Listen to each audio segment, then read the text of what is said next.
Hey, everybody. Welcome, welcome, welcome. I am so glad to be here with all of you tonight.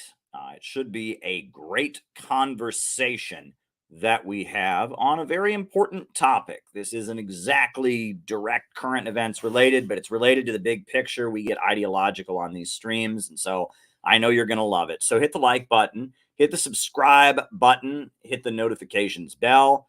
Let's do our thing. Spoken of the American century. I say that the century on which we are entering can be and must be the century of the common man. A radical redistribution of economic power. I mean, we know that racism is just a byproduct of capitalism. Everything would be all right if everything was put back in the hands of the people. We need a government that will make sure Americans are taken care of and organize the economy to serve the people, not the profits of a wealthy few. We now have the techniques and the resources to get rid of poverty. We got to start getting out there with the people. Get out of the movement and get to the masses. We need a government of action.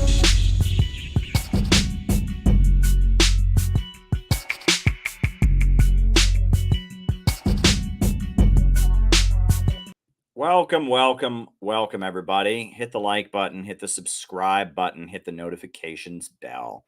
We're going to have yet another one of our great late night conversations. Should be good. So the way we do this, for those of you who may not be familiar, I give some opening remarks about whatever it is I'm going to talk about. While those opening remarks are being made, I am taking note of all these super chats and Rumble rants that come in. Then we do a roll call and we find out who is on the other side of the camera, who's watching. And then from there, after we do the roll call, after we finish the opening remarks, after we do the roll call, then I answer your super chat questions for the rest of the night. That's the way the show works, is I engage with you in this manner. First opening remarks, then roll call, and then I answer your questions. So if you got something you want me to talk about in the second half of our program, all you got to do is send a Rumble rant or send a super chat, and I will take note of it and answer it in the second half of our show. In terms of announcements, the Center for Political Innovation, we're very excited this weekend. We are having a get-together in Vermont. It's pretty much everything is set at this point. So some people are going to be there, and it's going to be a fun get-together in Vermont. I'm very excited about it. And we have our new textbook for the get-together, for the meetup, Out of the Movement to the Masses, Anti-Imperialist Organizing in America. And it's going to be a new set of classes, and it's going to be very, very interesting and exciting. So I'm really excited about it. I'm looking forward to it. I hope that you all will make a point of being there. Or I guess you'll see the videos afterwards. Shout out to everyone who is going. We have a guest list, and we're looking forward to it. There's going to be music and good food, and I am looking forward to 4 days in the rural areas, the mountains of Vermont. It's going to be a lot of fun. So that's what's going on in my neck of the woods. We've got other things going on, so I guess it's really all I wanted to say about that. The Center for Political Innovation is a very exciting, growing organization. We're keeping our eye on the Uhuru case. We're keeping our eye on the NATO summit that's coming up. We're keeping our eye on the Democrat and Republican conventions this summer. We've got a lot of opportunities to intervene and push an anti-imperialist message, to stand up for American working families against the ultra-rich and their wars, etc. So that's really the background and the context for my remarks for tonight. I'm going to get into my opening remarks. Again, super chats, give me something to talk about in the second half of the show. Opening remarks, then we'll do the roll call. Then we have the me answering your questions for the rest of the show. So I'm going to start out. The name of this stream, I decided to give it, is Left, Right, What Are We Doing? And this has been a theme that continues to come up. I know Peter Coffin, my good friend, is working on a great documentary about the concept of left and right and how it doesn't really apply. And there's been a lot of talk about this. And in fact, there's actually been a cringe video made by one of these bread tubers a while back. Trying to address this in a very cringe and awful way. We might have time to take a look at that later. But left, right, what are we doing? Right? Because this continues to come up. This continues to come up. And I've noticed it's not only coming up in our circles, right? We're the Center for Political Innovation. We have allies like the Uhuru movement. We have allies like Jimmy Dore. We have allies like the Party of Communist USA. And we have different people that we're friendly with, different religious organizations, different community groups. And it seems like in our circles, a lot of people are asking, what do left and right really mean? And it seems like if you look at other circles, the very same question is coming up. What are we doing politically? Yesterday I spent my day out in the streets at Columbia University, and I was with mostly leftists, people who would identify as left that were protesting against Israel. But what are we doing?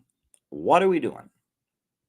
This raises a lot of questions. So I'm going to start out by telling a story. And it's a story that's a little bit cliche. Many people have probably heard it before. It's an allegory that has been used many, many times by many, many different people that are trying to get at the problem of knowledge and the problem of understanding. And the story goes like this. There's a group of blind men who cannot see. And they are each taken to an elephant. And with their hands, they feel the elephant. And they are asked to describe what the elephant looks like.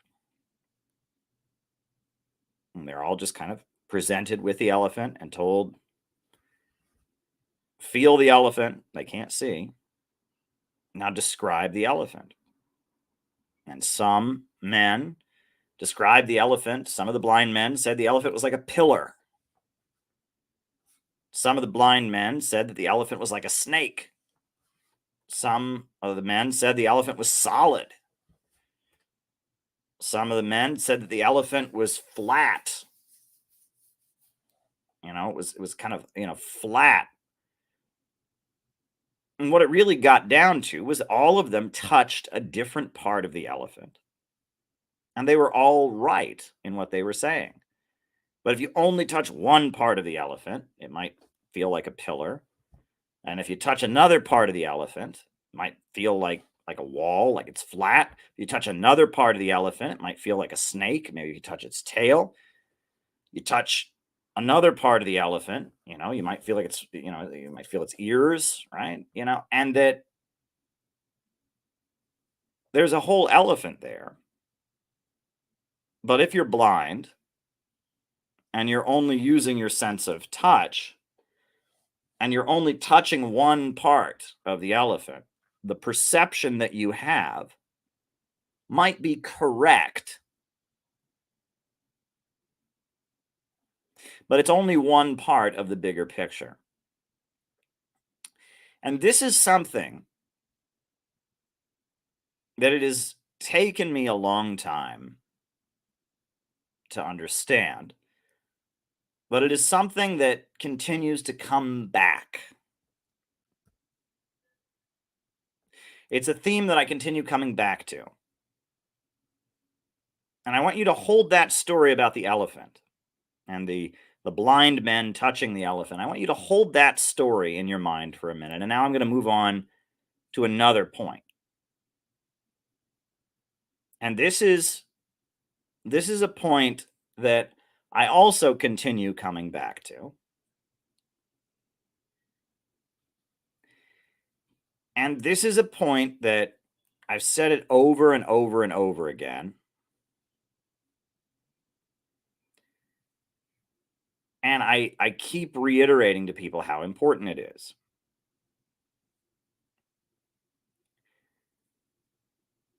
People with the same ideology can be on opposite sides. And let me emphasize that. People with the same ideology can be on opposite sides. And this happened in the lead up to the Second World War. You saw this very blatantly all over the Western world in the lead up to World War II. In the lead up to World War II, in Britain, there was a guy named Oswald Mosley, and he wore a black shirt, and he was an admirer of Adolf Hitler, and he formed a political party called the British Union of Fascists, and they were conservative, and they believed in the British Empire, and they were nationalistic, and they were into militaristic discipline and masculinity, etc. And he was an admirer of Adolf Hitler. And the British Union of Fascists, the black shirts, were a big political movement in Britain among those who admired the Nazis.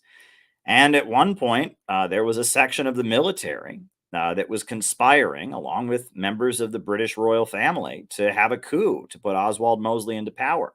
In fact, one of the kings of England, I think King Edward, was forced to step down from the throne because he was in love with a woman named Wallis Simpson, and Wallis Simpson was known to be a Nazi sympathizer.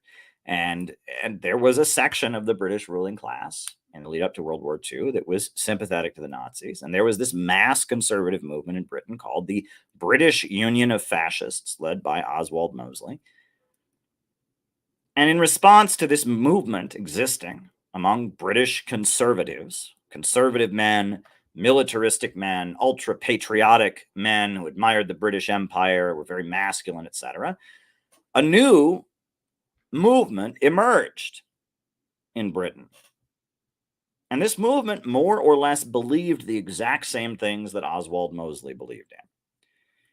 They were very patriotic. They sang the British anthems. They were very militaristic. They emphasized physical exercise. They were very socially conservative. They argued that people had gotten away from good Christian morals. They didn't believe in drinking alcohol. They didn't believe in sex before marriage. And at first, they called themselves the Oxford Group. And then later, they changed their name to Moral Rearmament.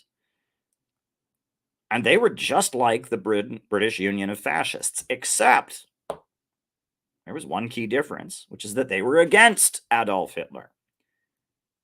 They thought Adolf Hitler was the main enemy. Oswald Mosley thought communism and the Soviet Union was the main enemy. And the Moral Rearmament and the Oxford Group, they thought that Nazism and racism and fascism was the main enemy. And the groups looked exactly like each other. They marched around with British flags. They preached about morals and that they needed a moral rearmament. They emphasized masculinity, and there were two movements that looked very similar. They were on the opposite side. One was aligned with Hitler. The other was aligned with Britain, America, and the Soviet Union. And if you then go to New York City during this time period, during the 1930s, during the lead up to World War II, in New York City, you have Harlem, which is many people consider to be the capital of Black America. They say that 125th Street in Harlem, where the Apollo is, that is the most important street in Black America, right? That 125th Street, I mean, there's a whole lot of history. 125th Street in Harlem, that's where, Malcolm X's organizing took place. That's where a lot of history happened. In the lead up to World War II, in Harlem, which was a center of Black America, the Black neighborhood of Manhattan in New York City, a lot of Black businesses were there. There was a very popular Black nationalist movement that was very opposed to racism and the oppression of black people. And it was led by the Honorable Elijah Muhammad, the Nation of Islam, they were called. And they had started in Detroit by a guy who called himself Master Farad.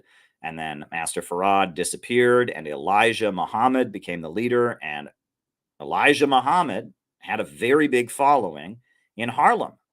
And Elijah Muhammad took from the tradition of Marcus Garvey. Marcus Garvey had been another prominent black nationalist leader who had been imprisoned and then deported back to Jamaica. And they very much believed that the NAACP, that believed in racial integration, that the NAACP was controlled by Jews. And they very much believed that the answer for black people was not integrating with white people. It was rather forming a separate black nation, starting black businesses, etc. And the Nation of Islam had a very big following. And we know that, after World War II, they recruited a guy named Malcolm X, who became a very important figure of the Black liberation movement. But in the lead up to World War II, the Nation of Islam did not like the Communist Party. They thought that the Communist Party, because it promoted racial integration, because a lot of members of the Communist Party were Jewish, because the Communist Party opposed black nationalism and instead emphasized, racial unity, black and white unite and fight. They didn't like the Communist Party. However, they very much sympathized with Japan. Japan was an enemy of the Western capitalists, of the British, of the Americans. And Japan was a non-white country. Those were Asian folks. And we now know that the Nation of Islam, they apparently, whether they knew it or not, they got some financial support from Japan. And when World War II broke out, they urged black people not to fight. And Elijah Muhammad, the leader of the Nation of Islam, was actually thrown in federal prison for preaching draft resistance and telling black people not to fight in World War II. So among the Black liberation movement, you had a very big organization, the Nation of Islam, that preached the ideology of black liberation. And when they looked at World War II, they were on the side, more or less. They didn't state it. They didn't go around saying we love the Axis powers. They did, but they had a worldview where they thought that the communists were no good, and they thought that Japan was not their enemy, and they were more or less on the side of the Axis powers, like Oswald Mosley. But they weren't the only black liberation religious group that existed in Harlem during those years. They were definitely not the only one. And there was another very large black liberation religious organization in Harlem during those years that was led by Father Divine. Father Divine has been long forgotten. People forget about him, but he was a really important leader of the black community in Harlem during the 1930s. And Father Divine, he claimed that he was the second coming of Christ. He claimed that he was brought to liberate black people from their oppression, and he promoted black-owned businesses. In fact, a lot of black-owned cooperative businesses. He started restaurants, he started hotels, and there were a lot of businesses in Harlem that were run by members of Father Divine's religious movement, the movement of Father Divine. And Father Divine, if you looked at what Father Divine preached, it sounded an awful lot like the Nation of Islam. He believed black people were oppressed.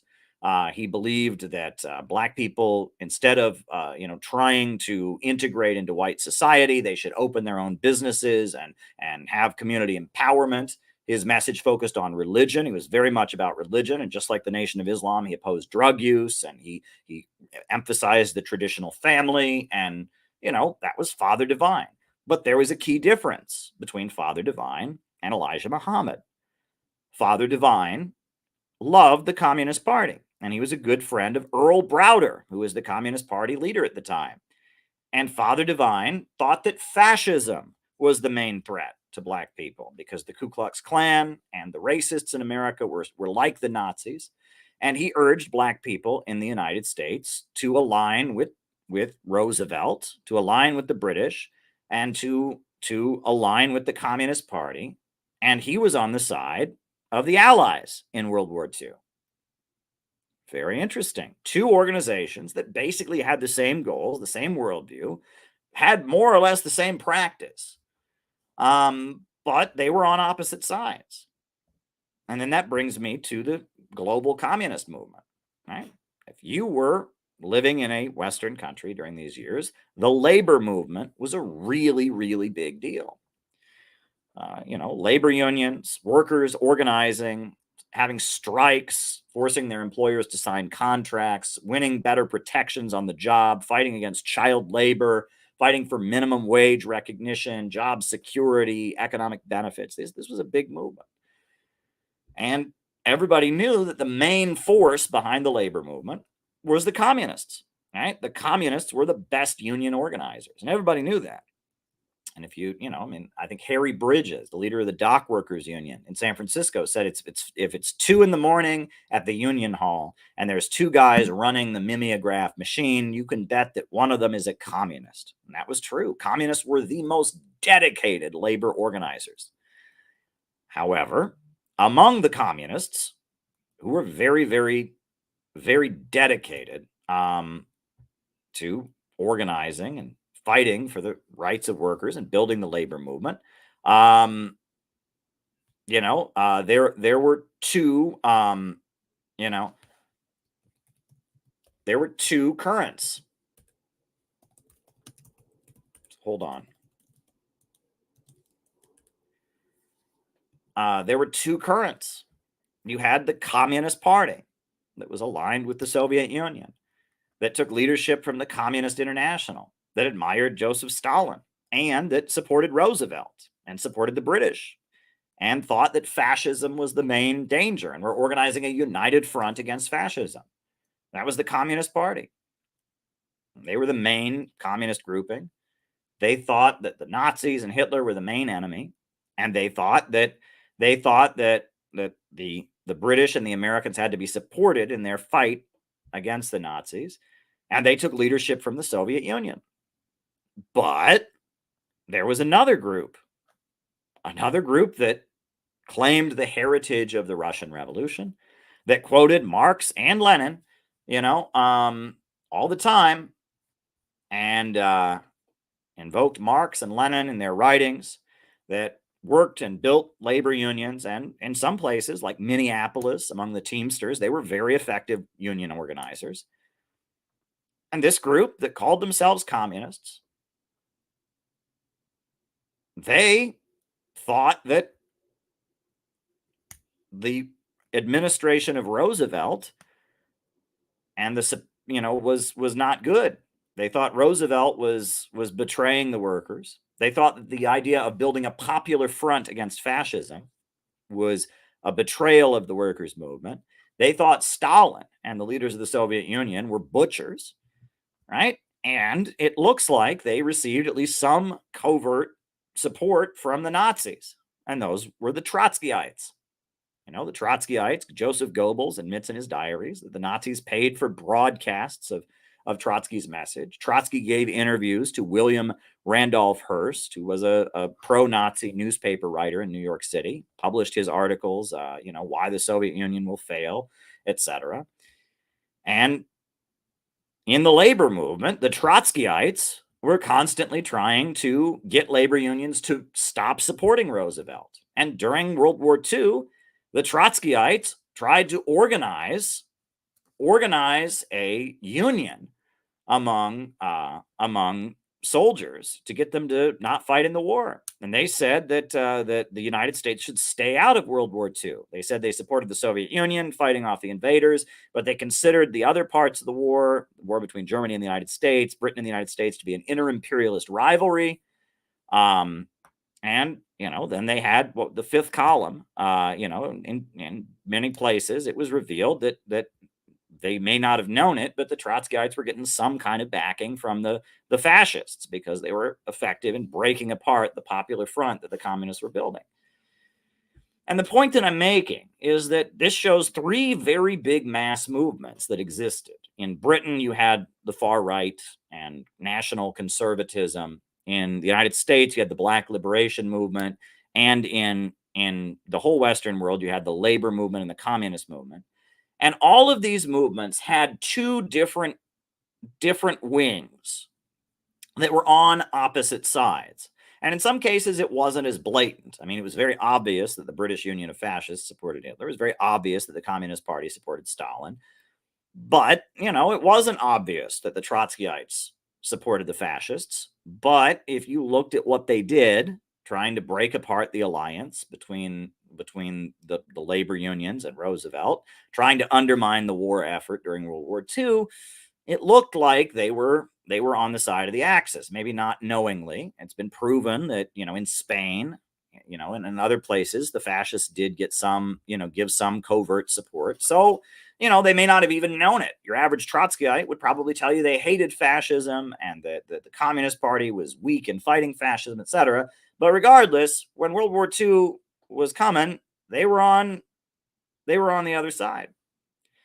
And the Nation of Islam, right? They would never say that they were supporting fascism. They would never say they were supporting Japan, but they did try to, urge black people not to fight in the war. They were very opposed to that. And it is proven that they did receive some financial support from Japan. Again, it doesn't, they may not have known they were doing that. And I don't consider them to be fascists. I admire Minister Farrakhan and the Nation of Islam, but we can just talk about this history. This history did exist.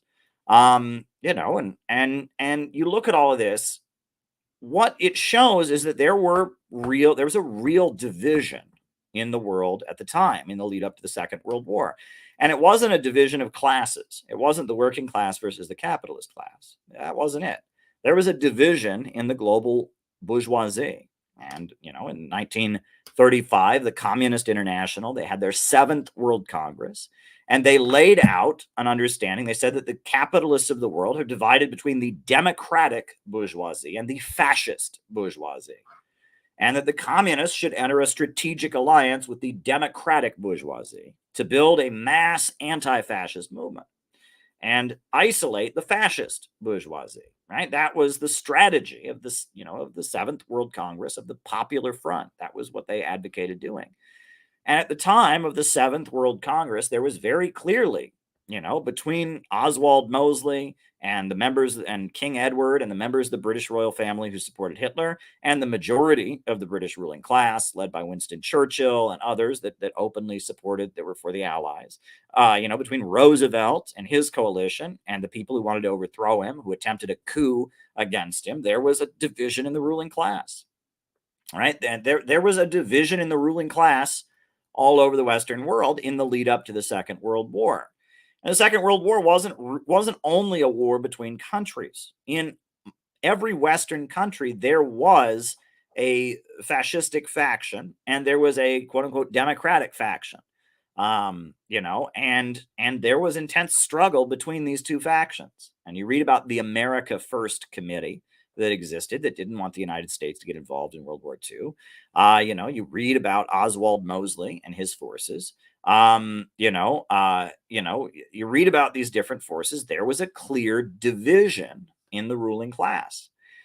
And we also know that after World War II ended, a lot of these forces changed sides again, right? Because we know the Nation of Islam, coming out of World War II, they became a very, very revolutionary and anti-imperialist force. And they aligned themselves with the Soviet Union. They were against American imperialism, right? Malcolm X, it was the Korean War and his support for the Korean people in China during the Korean War that more or less moved him to become a black revolutionary. And the Nation of Islam, in their newspaper, they praised Kim Il-sung, and they considered, even today, today especially, they consider the anti-imperialist, anti-colonial countries of the world to be the revolutionary forces. So these forces, these alliances changed after the war. Father Divine turned against the Communist Party. He embraced McCarthyism. He even named names and helped the FBI go after members of the Communist Party, because after World War II, the communists were suddenly a target of the American government. Father Divine became basically a sellout, and he turned in Communist Party members. He turned against the Communist Party. He gave speeches condemning the Communist Party, urged his followers to oppose communism. So these things, the point that I'm making is that this isn't about who's good and who's bad. This is about the fact that there was a real solid division in the ruling class at the time. There was a real solid division, and that people with the same ideological view, that read the same books, that had the same stated goals, that appealed to the same sentiments found themselves on the opposite side. And one thing that's worth pointing out, the Communist Party was an atheist organization. But they had no problem working with Father Divine in Harlem because Father Divine was like them. He was an anti-fascist. He was pro-Roosevelt.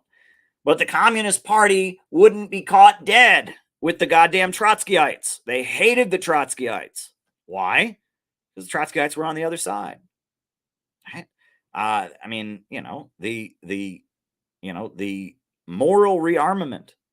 They were very happy in Britain to work with socialists and communists, even though they hated communism, even though they were very socially conservative and very, very authoritarian and traditional, and they celebrated the British Empire, etc. They were happy to work with communists to build anti-fascist coalitions. But they wouldn't be caught dead with Oswald Mosley. They would fight Oswald Mosley in the streets, even though he believed more or less the same thing that they believed. He was on the other side. Right? And you can go through these examples.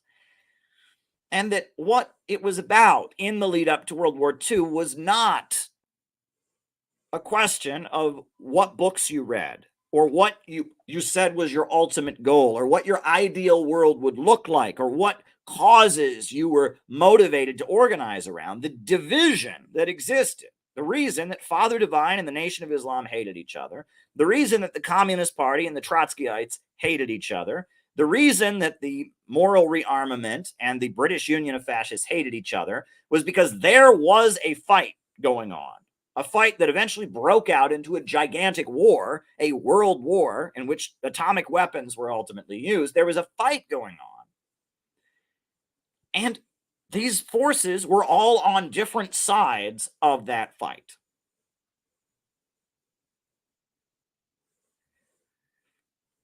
And the reason I'm telling you this is because the world is becoming like this in our time. There are certain issues that are dividing the left down the middle. They're dividing the right down the middle. They're dividing religions down the middle. There are certain issues that are slicing and polarizing the world like a knife. And there are people of all kinds of ideologies who find themselves on the same side. And there are people with the very same ideologies who find themselves on the wrong side. And if you're going to make sense of the world in our time, you have to recognize that in the lead up to World War II, people couldn't exactly put their finger on it. People knew there was a big division. People knew there was this guy in Germany called Hitler. People knew there was this guy in Russia called Stalin. People knew that Roosevelt was very popular, but some people hated him and thought he was an authoritarian dictator in the United States. People knew that there were differences of opinion about different things, but there was a polarization going on. There was almost like a shadow fight taking place behind the scenes. It was two undeclared camps that were gearing up to go all in against each other. The Axis powers and the Allied powers. And they were gearing up. And what also, let me add, threw the world for a loop is that the Soviet Union was on the side of the Axis, and the Axis, the Soviet Union was on the side of the Allies.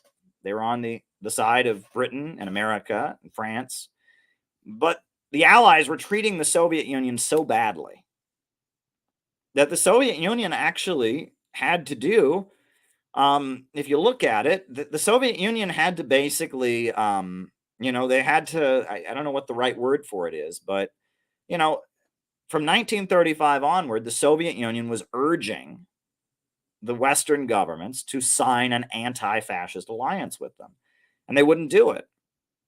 France had one temporarily, and then they got rid of it. And all the other Western countries wouldn't do it. And in fact, in the United States, they had something called the Neutrality Act, which said that the USA had to be neutral.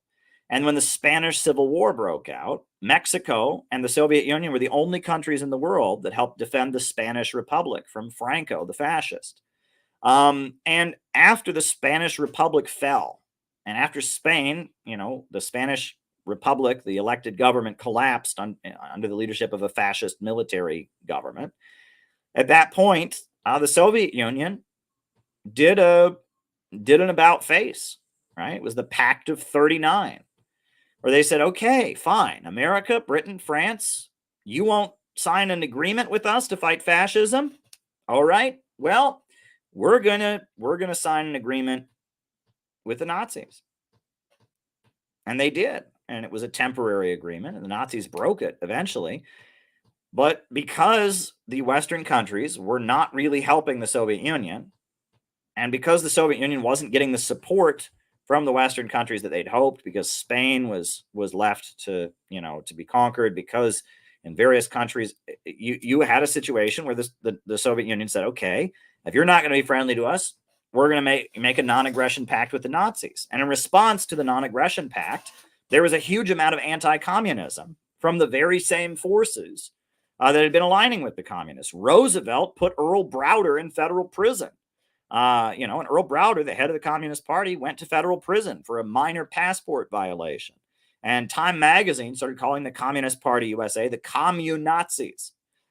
And as World War II was breaking out, the communists, who'd been warning everybody and urging the United States and Britain and France to do more to fight fascism, they had been getting so little support that they had to buy some time and go sign a pact with the Nazis. And that shook up the alliance. It was basically that, it's like, hey, you're supposed to be my ally. You're supposed to be helping me, and you're not. So I'm going to go talk to the other side. And of course, that made the United States, Britain, and France very angry.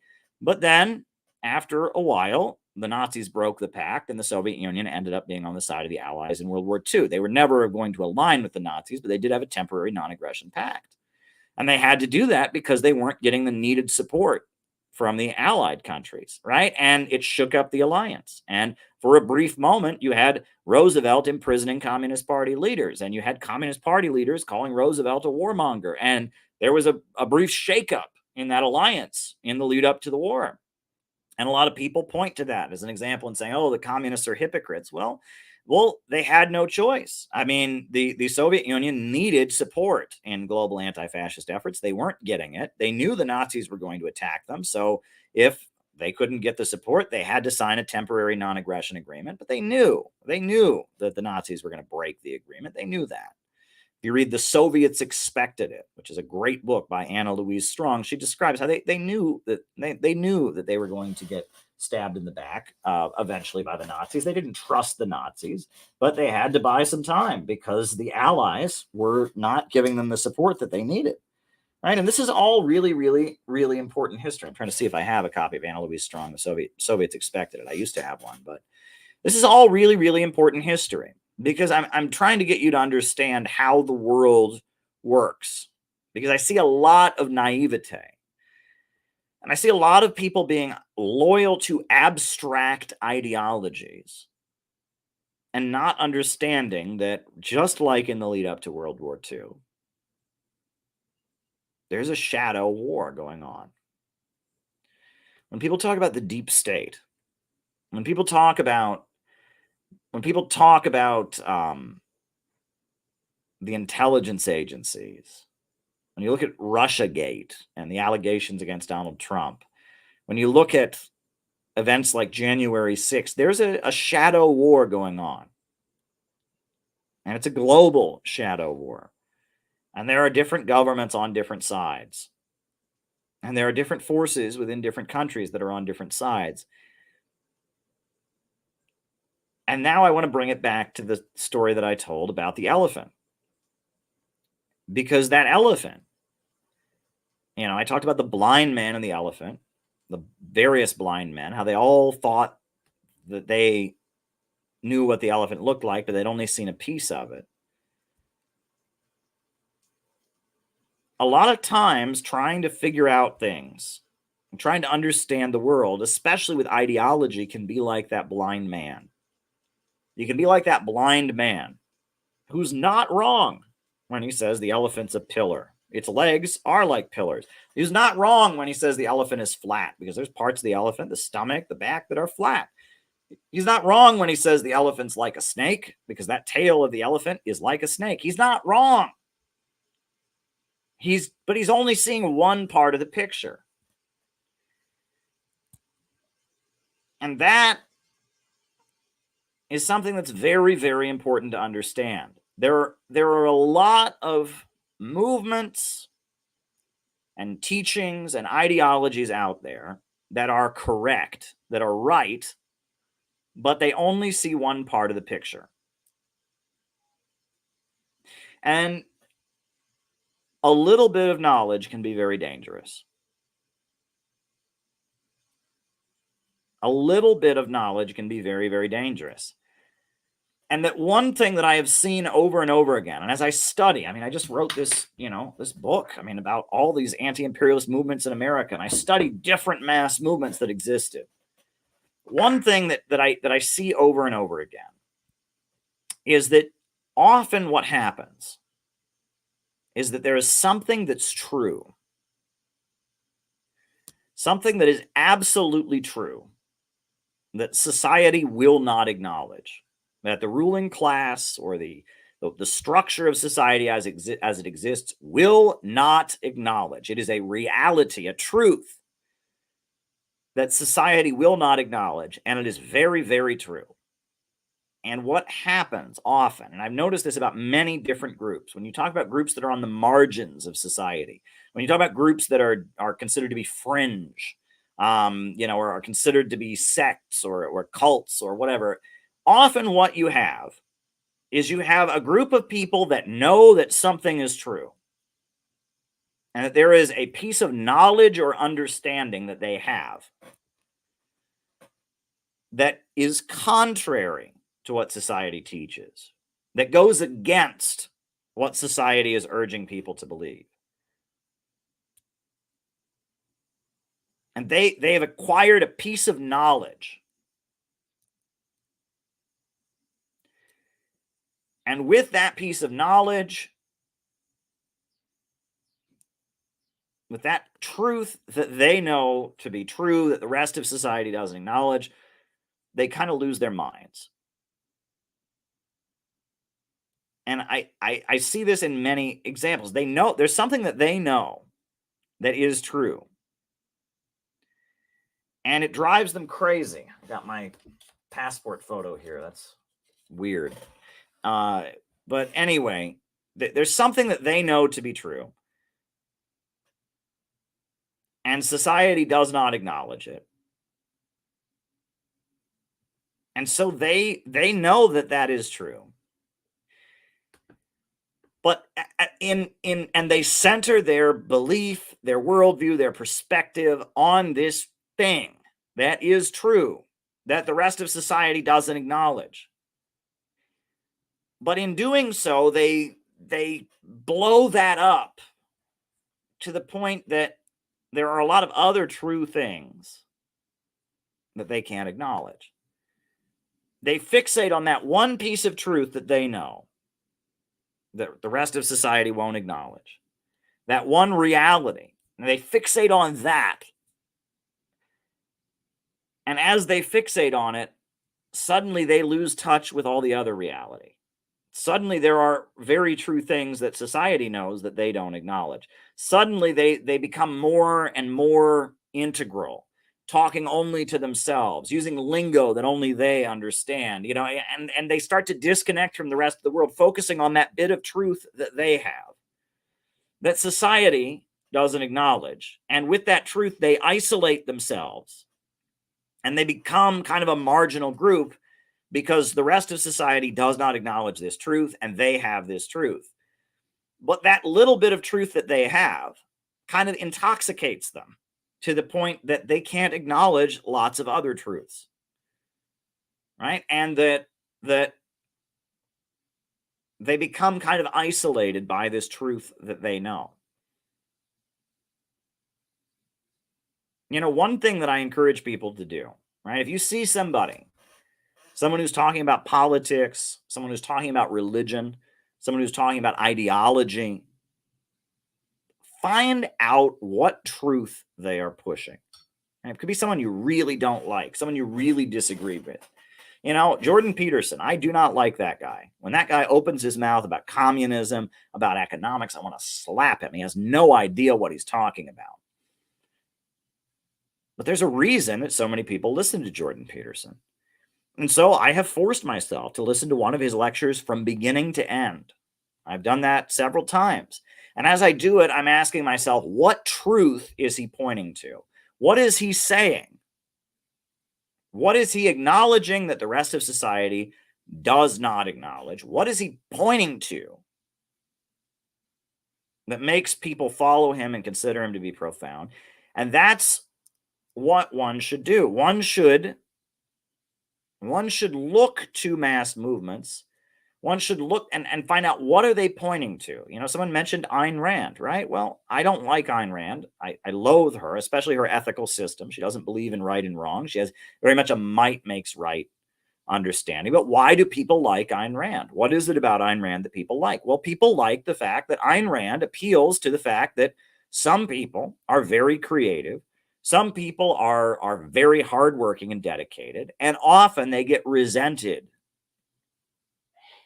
by other people, right? That people don't appreciate their hard work. People don't appreciate their creativity. People don't appreciate them, you know, going above and beyond, and other people just resent them for it and become jealous of it, right? And if one is a very creative person, one's a very hardworking person, if one's the kind of person that might start their own business or might write their own screenplay or whatever, to have friends turn on you, to have people not say, wow, you must be really smart, but instead to just be jealous of you and to resent you, that can be a very negative thing for people to experience. And Ayn Rand's work speaks to that experience, right? If you're the kind of person who's very motivated and go get 'em and hardworking, there are a lot of people who will not appreciate that about you and will resent you.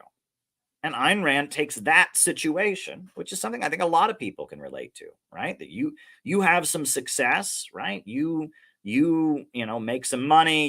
What do you do? Well, you get a good grade on a test, right? Say, you know, you're in school and you get an A on the test, and three of your friends all get a B minus, right? And they don't go, oh, what a good job you did. They go, oh, they resent you for it. That's not a good feeling. Right. Well, that situation, Ayn Rand takes that true situation that many of us have experienced. The fact that accomplishing things, being exceptional, being original, renders punishment and resentment from society rather than reward. She takes that reality and she blows that up, and she blows that completely out of proportion. And she says that's what communism is. Communism is hating success. She thinks that the rich people, she thinks the Wall Street billionaires are that guy who got an A on the test when the other people got a B and they're jealous of him. It's not that, right? We know the richest people in the world haven't invented anything. They just invent money. It's usury, finance. They're the ones that run the world.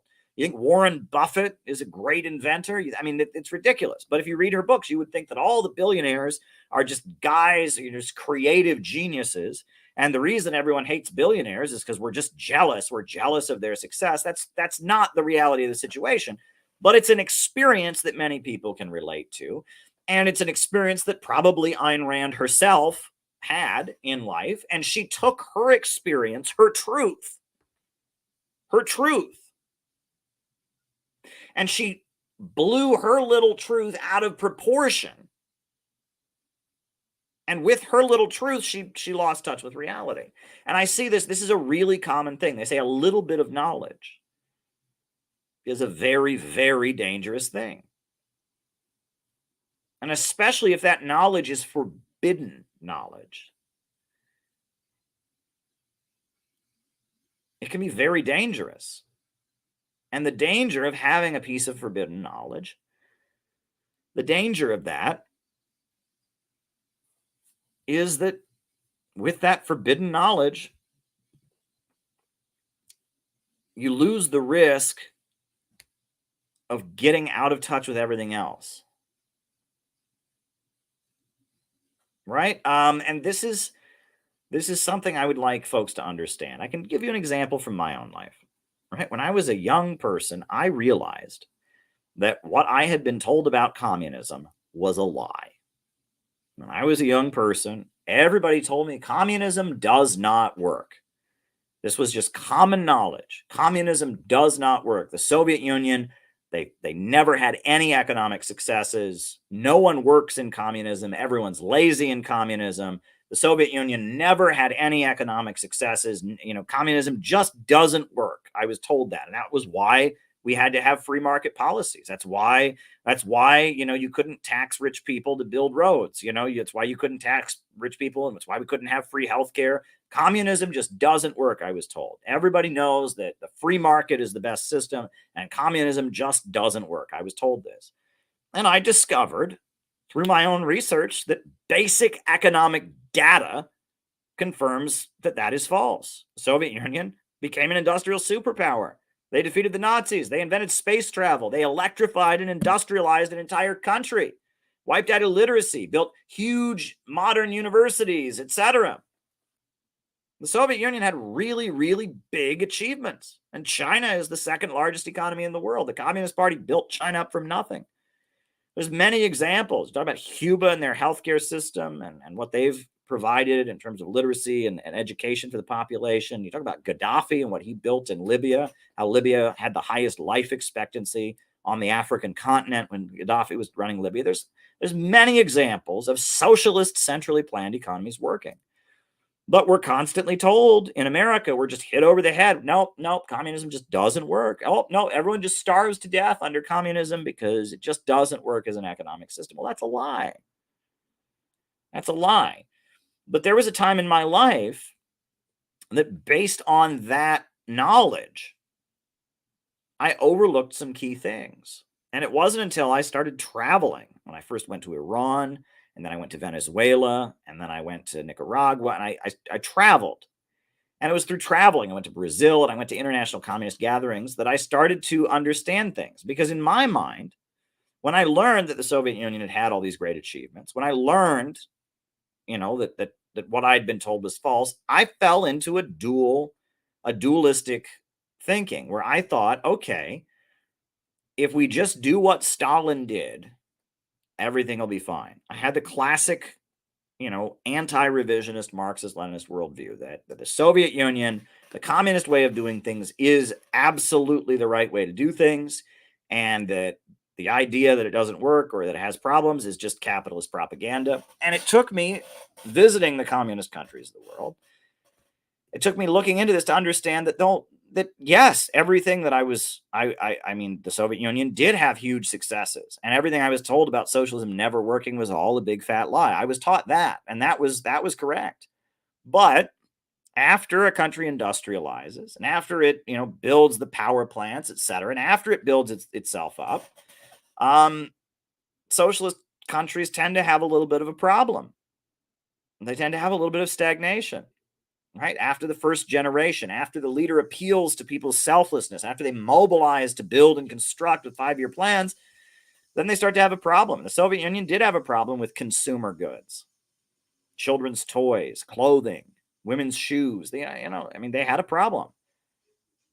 And that the things that make life fun, not the things we depend on, not electricity, not oil, not steel and heavy industry, but the things that make life fun, for those things, yes, a market can enhance those things, right? That having the consumer vote with their dollars on things like which restaurant they want to eat at, they want to take their spouse out to dinner on Friday night, which restaurant do they go to? There's a room for the market in these things. Right. And that what the Soviet Union was lacking, the Soviet Union could very easily, they could produce steel amazingly, and they could produce oil and natural gas amazingly. They could do a lot of things amazingly. But when it came to fun stuff, when it came to things that made life enjoyable, they lacked a bit. They couldn't keep up with the West. And that was the strength that the West had. Wasn't that, wasn't that the Soviet Union never produced anything and they produced it well. No, the Soviet Union could run heavy industry very well. The Soviet Union could make weapons very well. The Soviet Union could print books very, very well. The Soviet Union could do a lot of things very, very well. But when it came to consumer culture, when it came to clothing and children's toys and Coca-Cola and music and all of that, well, the Soviet Union lagged behind the West. And so you saw Deng Xiaoping emerge and adjust the Chinese system to make room for a market to some degree or other. But it took me a long time to acknowledge this because I was caught up in the truth that I had seen, which was that this idea that socialism doesn't work, that's bullshit. And I hid myself in that truth, and it took me a long time to be able to step back from that truth and say, well, that's true, and society is lying about it, but there's other nuances. These things are more complicated. And I'm saying all of this. I'm saying all of this because we're in a period where left and right don't make any sense. We're in a period where a lot of people are really struggling and really hurting and looking for answers. And the entity that calls itself the left, that I talk about on these streams a lot, isn't giving them very good answers. Meanwhile, the right isn't giving very good answers either. And a lot of people are confused and they're looking for answers. And if you're going to look for answers in the left-right dichotomy, if you're going to say the answer is to go more left or the answer is to go more right, you're going to be lost. And if you police your mind, and this is an important thing, if you start policing your mind and someone says to you something that they consider to be a solution and you say, that sounds right-wing, so I can't believe it. Or that sounds left-wing, so I can't believe it. Or that sounds like what a communist might say. Or that sounds like what a fascist might say. Or that sounds what a Trumper or a libertarian might say. Or that sounds what a liberal... If you start judging ideas based on who it sounds like or where it fits in some kind of political spectrum in your head, you will be lost. You will be completely lost if you view the world that way. Maybe in another time, one could do this. Maybe in another time, one could understand the world this way, but not no more. Not no more. Not no more. And that you'll be lost if you start viewing things this way. You have to. You absolutely have to. You absolutely have to get beyond seeing things with blinders on. You know, when horses, right? This is a thing. Amish people. I grew up in an area where there are a lot of Amish people. And Amish people, they can't have cars. They have horses. They have, what are called horse and buggies. And the way that they keep those horses going straight is that, horses, they have eyes on the side of their head.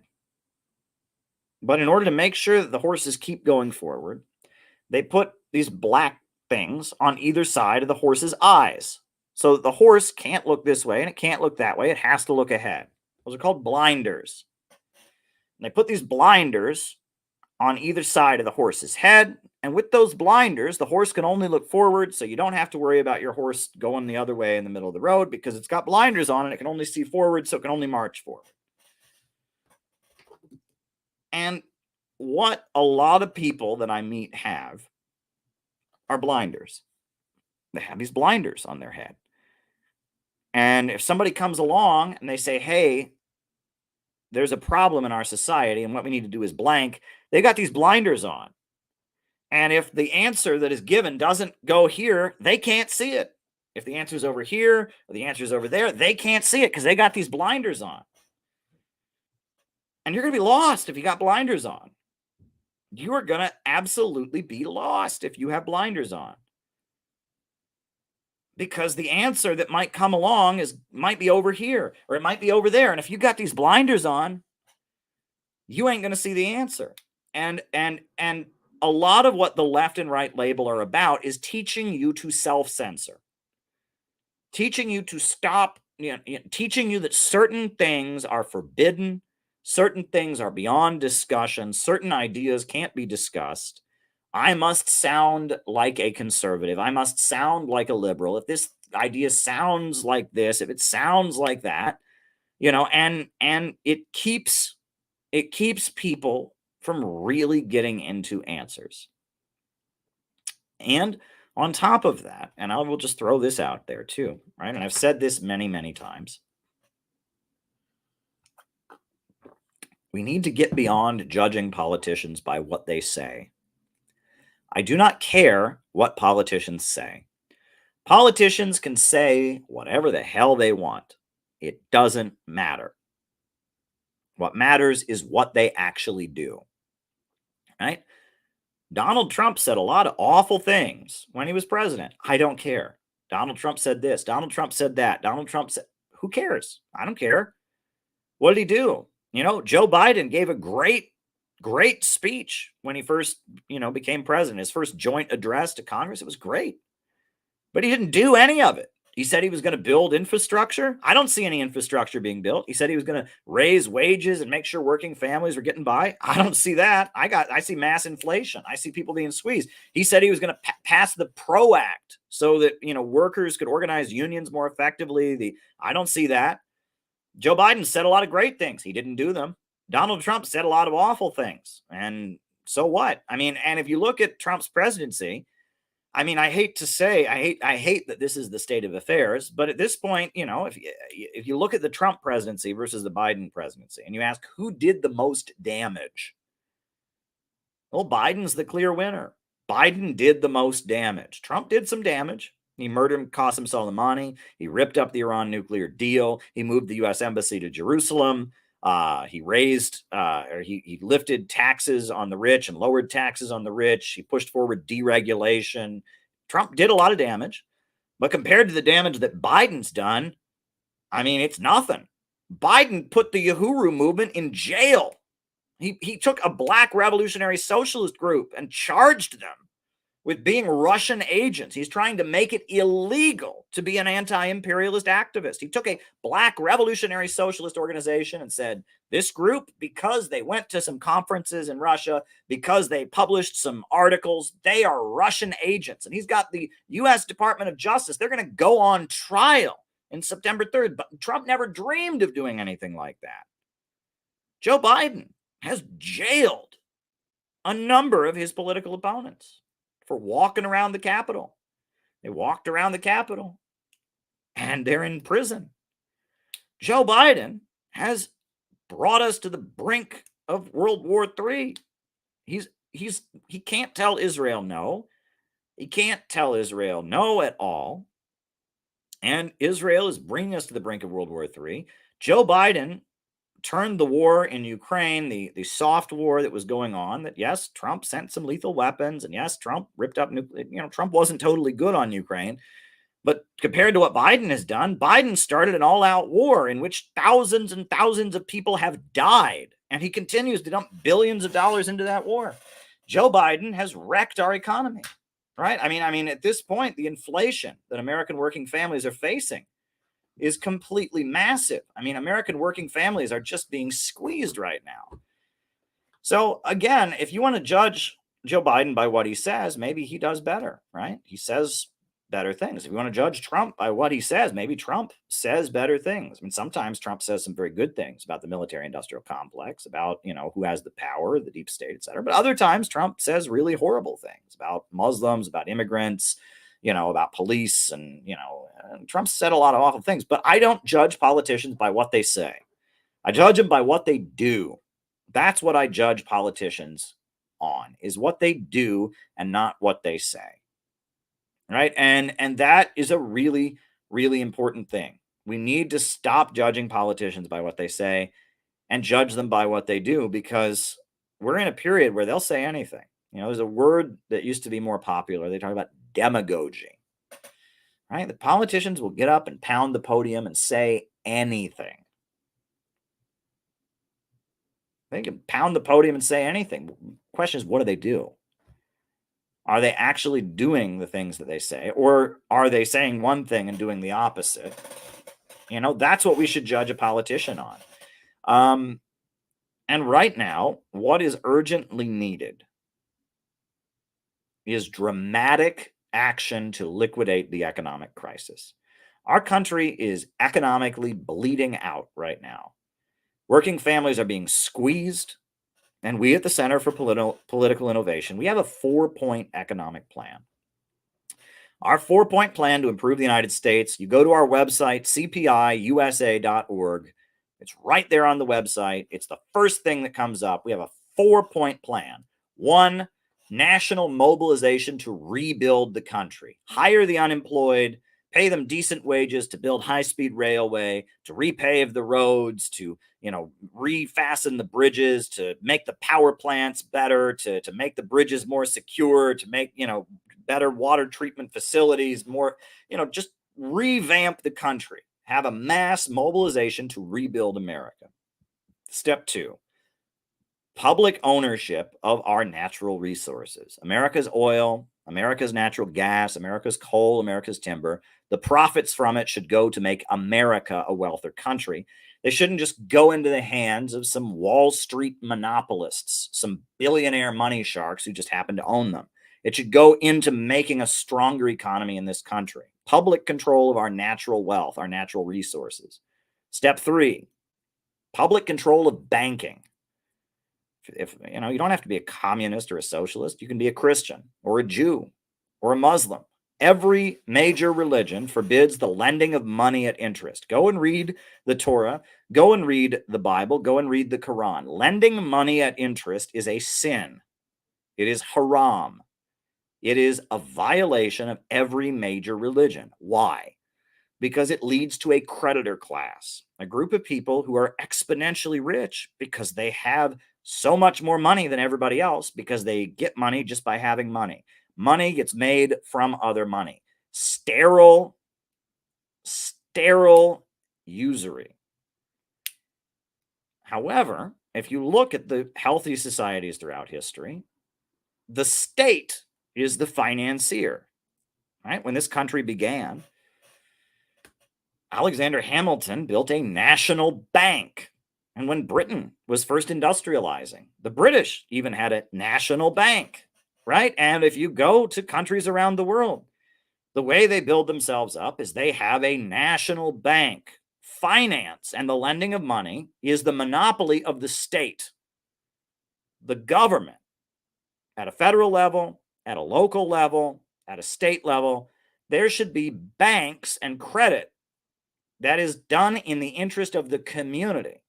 And money and credit should be allocated based on a strategic vision for how the country can get wealthier, right? If we need more housing in an area, if we need an area to have higher housing values, we start financing people to buy their own homes in this area and giving them mortgage loans. If we need more businesses to open up in a certain area, we give business loans to people, and that with the control of the purse strings, the state can plan out and motivate economic activity in order to have the economy keep growing. Public control of our financial system. And then the final plank of our 4-point plan would be an economic bill of rights. And one thing I will say is that, Roosevelt, he proposed an economic bill of rights in his final State of the Union address: the right to a job, the right to housing, the right to education.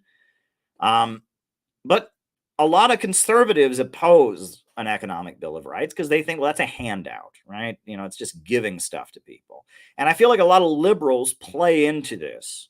They play into it because they frame it as, oh, fuck this, give me some free stuff. But if you actually think about it, an economic bill of rights is an investment in the nation. We should view it that way. If we're going to have a strong economy in America, we need people in America to be healthy. And so providing people with health care is not a matter of just giving them a handout. It's a matter of having a healthy population that can go out and work and build and construct. And if we're going to have a strong economy in America, we need people to be educated. We need people to be smart. We need to have engineers. We need to have scientists. We need to have technicians. So educating people, providing people with math and science education, training them, is not a matter of giving them a handout. It's a matter of investing in the nation. Right? Employment. Why? What a waste for our economy, of all kinds of people that could do useful work, that are able-bodied, could go out and do work, or if they are just unemployed. That's not good for the country. And we should view an economic bill of rights as an investment in the nation. We should invest in our people so that they can go out and be fruitful and multiply. And that gets to the essence of what's really going on. And if you get caught up in left and right, you're gonna miss it all. Beneath the surface in America, there are two forces that are battling for power. And you could say these forces represent God and Satan. But God sometimes wears leftist clothing, and sometimes he wears rightist clothing. And Satan sometimes wears rightist clothing, and Satan sometimes wears leftist clothing. And all kinds of ideologies and all kinds of movements and all of that are representing both sides. But there's a big gap. There's a fight going on behind the scenes. And one thing that you can tell, it gets down to this. There are some people in the government that want more children. There are some people in the government who want more people in this country. They want more marriages. They want more children to be born. And there are some people in this country, some people in the government, who want less.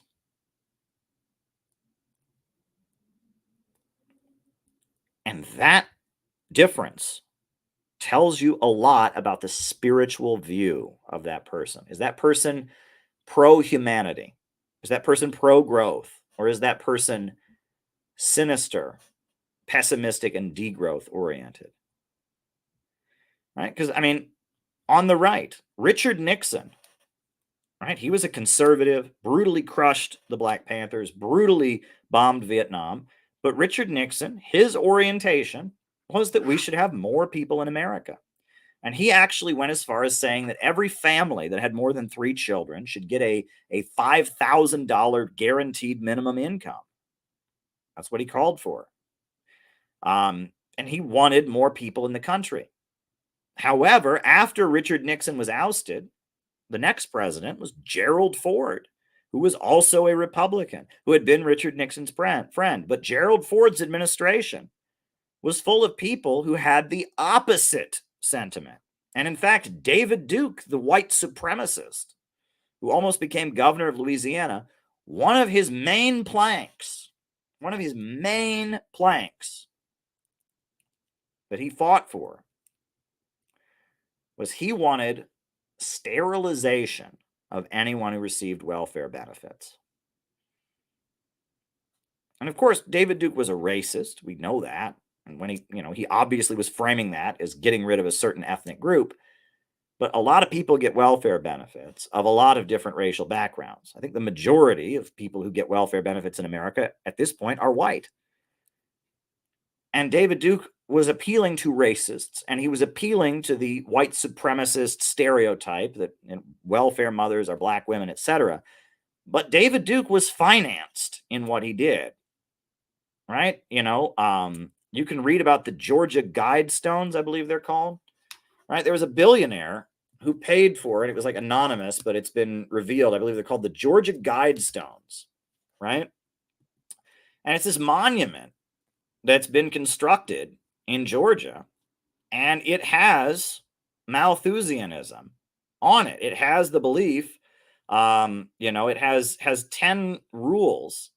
And inscription number 1, read about the Georgia Guidestones, right? It's been revealed they were paid for by a billionaire who financed David Duke, the white supremacist, right? And the Georgia Guidestones, point number 1 is maintain humanity under 500,000 in perpetual balance with nature. Look at this. This is a monument that's been constructed in Florida. And point number 1 on the inscription, it's in all these different languages, is maintain humanity under 500 million in perpetual balance with nature, right? That is reduce the population to 500 million people in the world, right? We have 6 billion people in the world now. right? Step number 2, guide reproduction wisely. And it goes on from there, right? And step number 10 is be not a cancer on the earth. Leave room for nature. Leave room for nature, right? And this guy who put this up, who paid for it, I mean, it's been revealed who paid for it, was this wealthy Southern billionaire who financed David Duke, and he paid for this Malthusian monument that was constructed, right? I mean, this has been put up, and it's been revealed, the guy who paid for it. But if you look at it, right, the guy who paid for it was very much tied to David Duke and some white supremacists. But who else has praised the monument? Yoko Ono. Yoko Ono. Now, Yoko Ono's not a white nationalist, right? Yoko Ono is associated with liberal causes. I think I met Yoko Ono at Occupy Wall Street. She was walking around Occupy Wall Street one day. Yoko Ono was married to John Lennon, the Give Peace a Chance guy. But Yoko Ono loves the Georgia Guidestones. This same monument that's paid for, a right-wing conservative white supremacist pays for a monument in Georgia. And Yoko Ono, who's supposed to be a far-left, Give Peace a Chance hippie, she also likes it. Because they both agree there are just too many people in the world. There's just too many people, and reproduction must stop, and that we need to have less people. Like this, that is the ideology of Satan. And I'm saying that literally, the Church of Satan of Anton LaVey, they literally believe there are too many people in the world. And there are leftists out there who believe this, and there are right-wingers out there who believe this. There are woke people out there who believe this. There are other people who believe this. But if you think human beings are the problem, if you think that we need to reduce the population, if you think economic crisis is caused by there being too many people, if you think human beings need to make room for nature, you're on the wrong side. And you might be left, and you might be right, and you might be forward, and you might be backward. I don't know. You might call yourself this or that or whatever.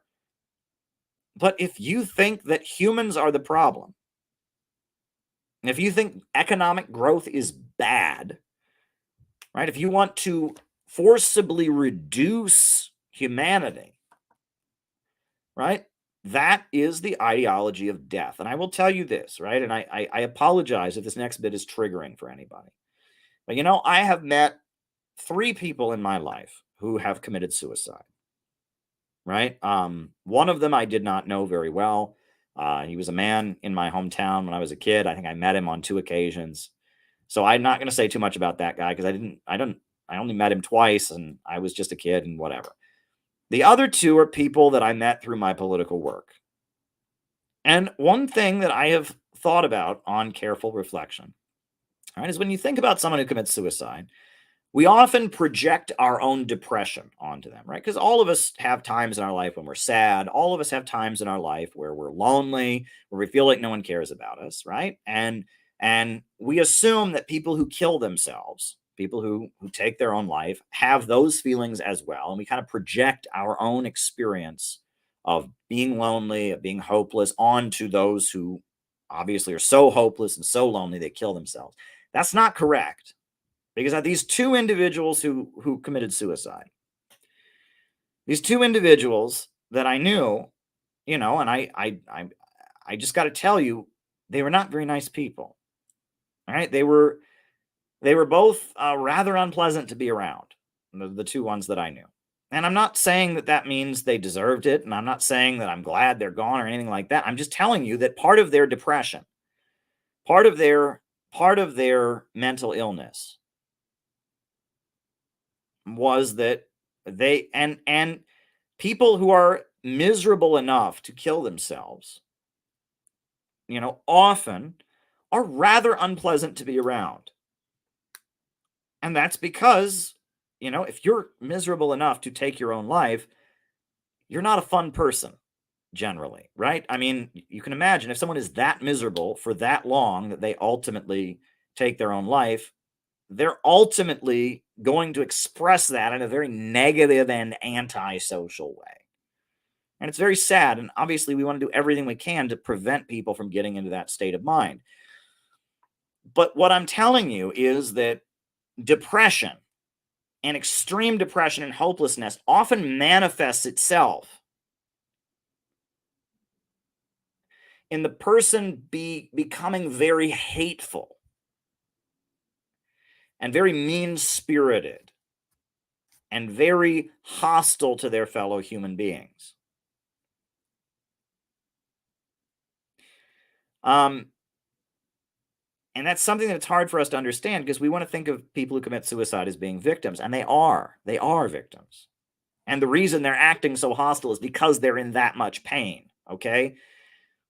But there's a nuance to this, right? And it becomes like a dog chasing its tail. But you can probably expect that if these people were less hostile, they'd probably have more friends. Then again, if they weren't so miserable, they might be able to make more friends. I mean, might be able to act less hostile. And it becomes like a negative cycle these people get in. Hating themselves and hating the world, and hating themselves and hating the world. And I think about these people that I have met who have committed suicide.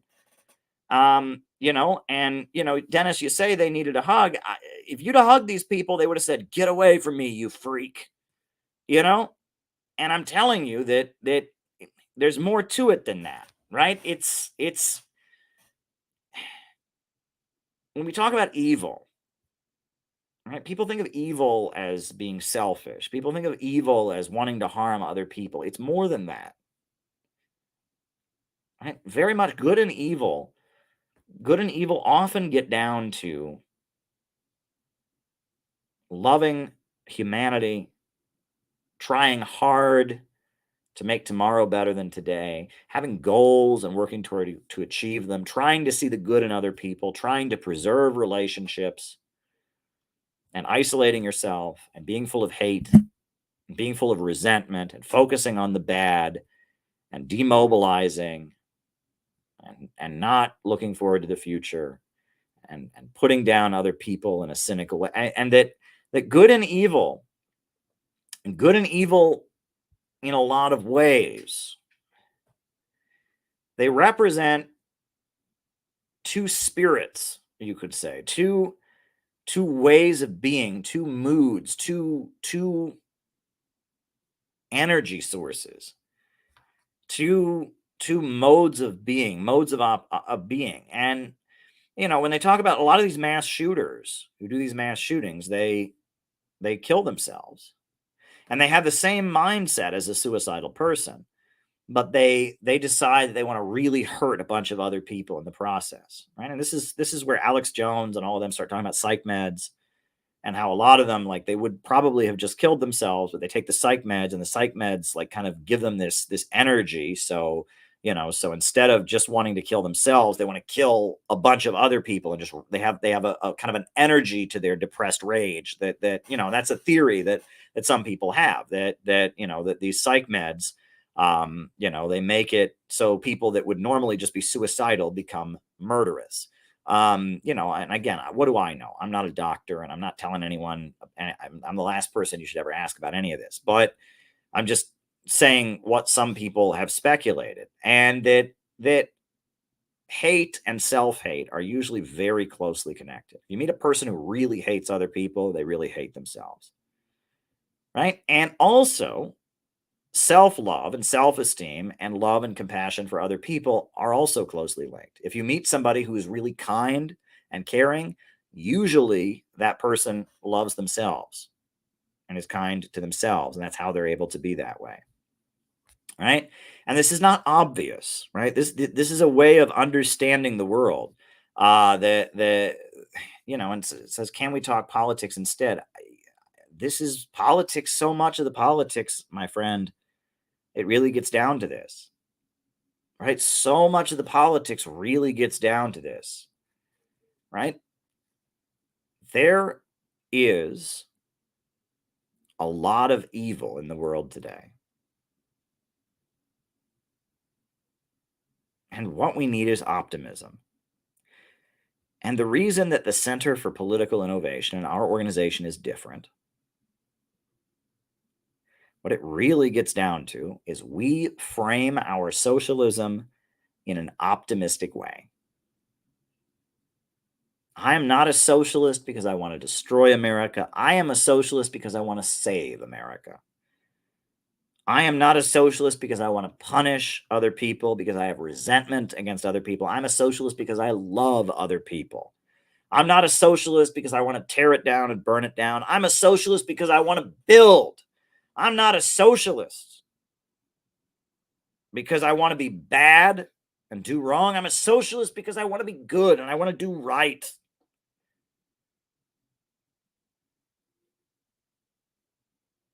And that we're living in this time where so much of the politics and so much of the understanding that people have doesn't make sense. And people are lost and confused, and the internet is full of a million rabbit holes you can go down. There's a million rabbit holes and a million understandings of the world. And I am convinced that there is a fight coming. There's a big climax coming. There's going to be a big confrontation.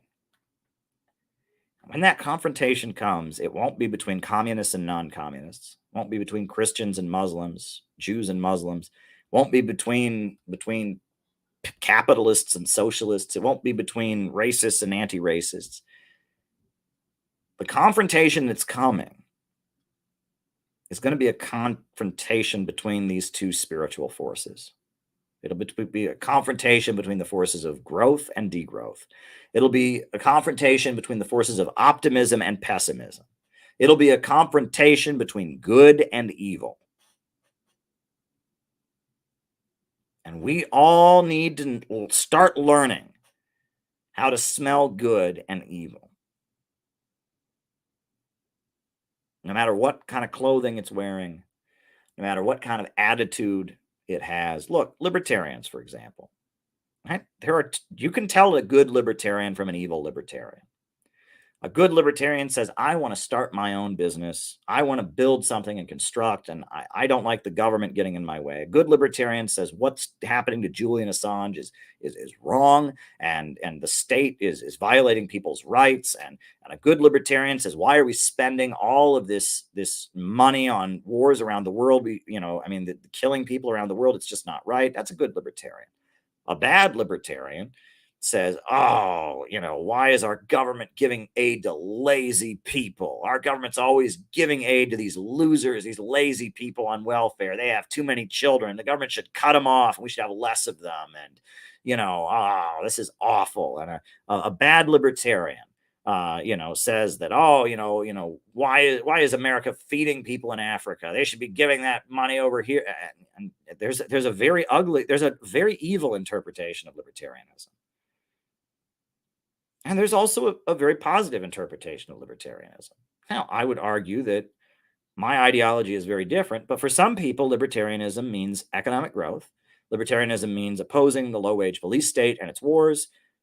That's what it means. And for some people, libertarianism means kill the Reds, kill the commies, stop funding the inferior rabble who have too many children, and let the master supreme ones rule over, and, the weak are inferior and should die off. And they're the same ideology, right? And a lot of them advocate the same policies, but it's a matter of emphasis. Some of them are libertarians because they want to be good, and some of them are libertarians because they're evil. Let's be real. Some are libertarians because they're good. Angela McArdle, she's a libertarian because she's good. You talk to Angela, she's talking about Assange, right? She's talking about construction. She's talking about people opening their own businesses. She's talking about opposing wars and opposing, she believes in libertarianism, but she's motivated because she wants a better world. She's optimistic. She wants to stop the low-wage police state. But she frames things as libertarian. However, there are a lot of libertarians who frame things in a very, very evil way, right? Who have a very, very different emphasis. And also, there are some issues where those types of libertarians disagree. And look, the same thing can be said for communists. There are some people that are communists because they want to build. The Chinese Communist Party are communists because they want to build. right? The Vietnamese communists are communists because they want to build, right? But Pol Pot, he was a communist because he wanted to tear down. He executed people for wearing glasses, right? There's a lot of people out there that call themselves socialists and communists and anarchists that they're just all about destruction and tearing down. And we need to start recognizing good and evil. And what defines the Center for Political Innovation is we have committed to taking the good out of communism and attaching ourselves to the good economy that's rising in the East and building a block of anti-imperialism in the United States. That is what we are committed to. And I do want to mention geopolitics. I'll just end my opening remarks by mentioning geopolitics, and then I'll start answering questions. But in Russia and in China, there's a rising school of analysis they call geopolitics. And geopolitics looks at the history of civilizations for thousands of years. And it analyzes the way civilizations develop. And it argues that there are civilizations of the sea and civilizations of the land. And that civilizations of the sea are based on controlling trade routes, and they don't tend to emphasize development. They tend to emphasize looting. They tend to emphasize all roads leading to Rome. Civilizations of the sea, sea-based civilizations, thalassocracies, tend to not focus on development. They tend to focus on wealth centralizing in one great city or one great center. They tend to focus on unipolarity. They tend to focus on holding back development, right? And the ancient sea empires were like this. The Roman Empire was like this, and the British Empire was like this, and Western capitalist imperialism in our time is like this. It is a civilization of the sea. But civilizations of the land are different, because civilizations of the land can only grow if there is development. They have to build roads to connect places. They have to have unity between peoples that are living next to each other. And that civilizations of the land tend to emphasize development, tend to emphasize unifying different national groups and different tribes and different ethnicities and religious groups. And that civilizations of the land are more collectivist, and civilizations of the sea are more individualist. Civilizations of the land are more progressive and industrial, and civilizations of the sea are more regressive and destructive and plundering. And these are just two different types of civilizations that can exist. And if you look at the history of China, China originated as a civilization of the land, but then in the lead up to what they call the century of humiliation, they started pivoting to become a civilization of the sea. And then the British came and were a better civilization of the sea than them and defeated them with 2 opium wars, and they were subjected to a century of humiliation. And then the Chinese Revolution that began with Dr. Sun Yat-sen and then with Mao, and the Chinese Revolution was basically China reasserting itself as a civilization of the land, right? And let me point out that the American Revolution was fought over the question of, will the land of North America be a civilization of the sea or a civilization of the land? And the British wanted to make America just part of their civilization of the sea. And the founding fathers, for a variety of different reasons, some of them as slaveholders, some of them as capitalists, some of them as small farmers, for a variety of different reasons, they wanted North America to be a civilization of the land. That's what the American Revolution was about. And the American Revolution had a part 2, and that was called the Civil War, because the slave plantation owners became absorbed into the British civilization of the sea. They became the source of the British Empire's cheap cotton. The Wall Street emerged as the insurance route that insured slave-related exports, and the civilization of the sea set up shop in the South as the slave plantation system. And Abraham Lincoln was an industrialist, and he was aligned with factory owners, and he was also aligned with small farmers and with labor unions, right? And the Second American Revolution, the Civil War, was a fight over whether America should be a civilization of the land or a civilization of the sea.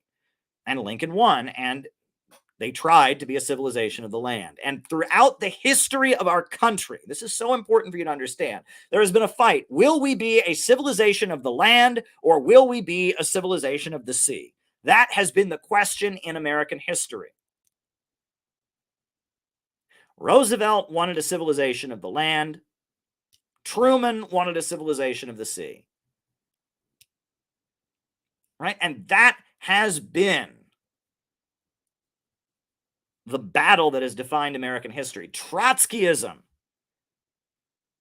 thought that New York City should be the capital of America. Trotsky said New York City was the foundry where the fate of mankind should be forged.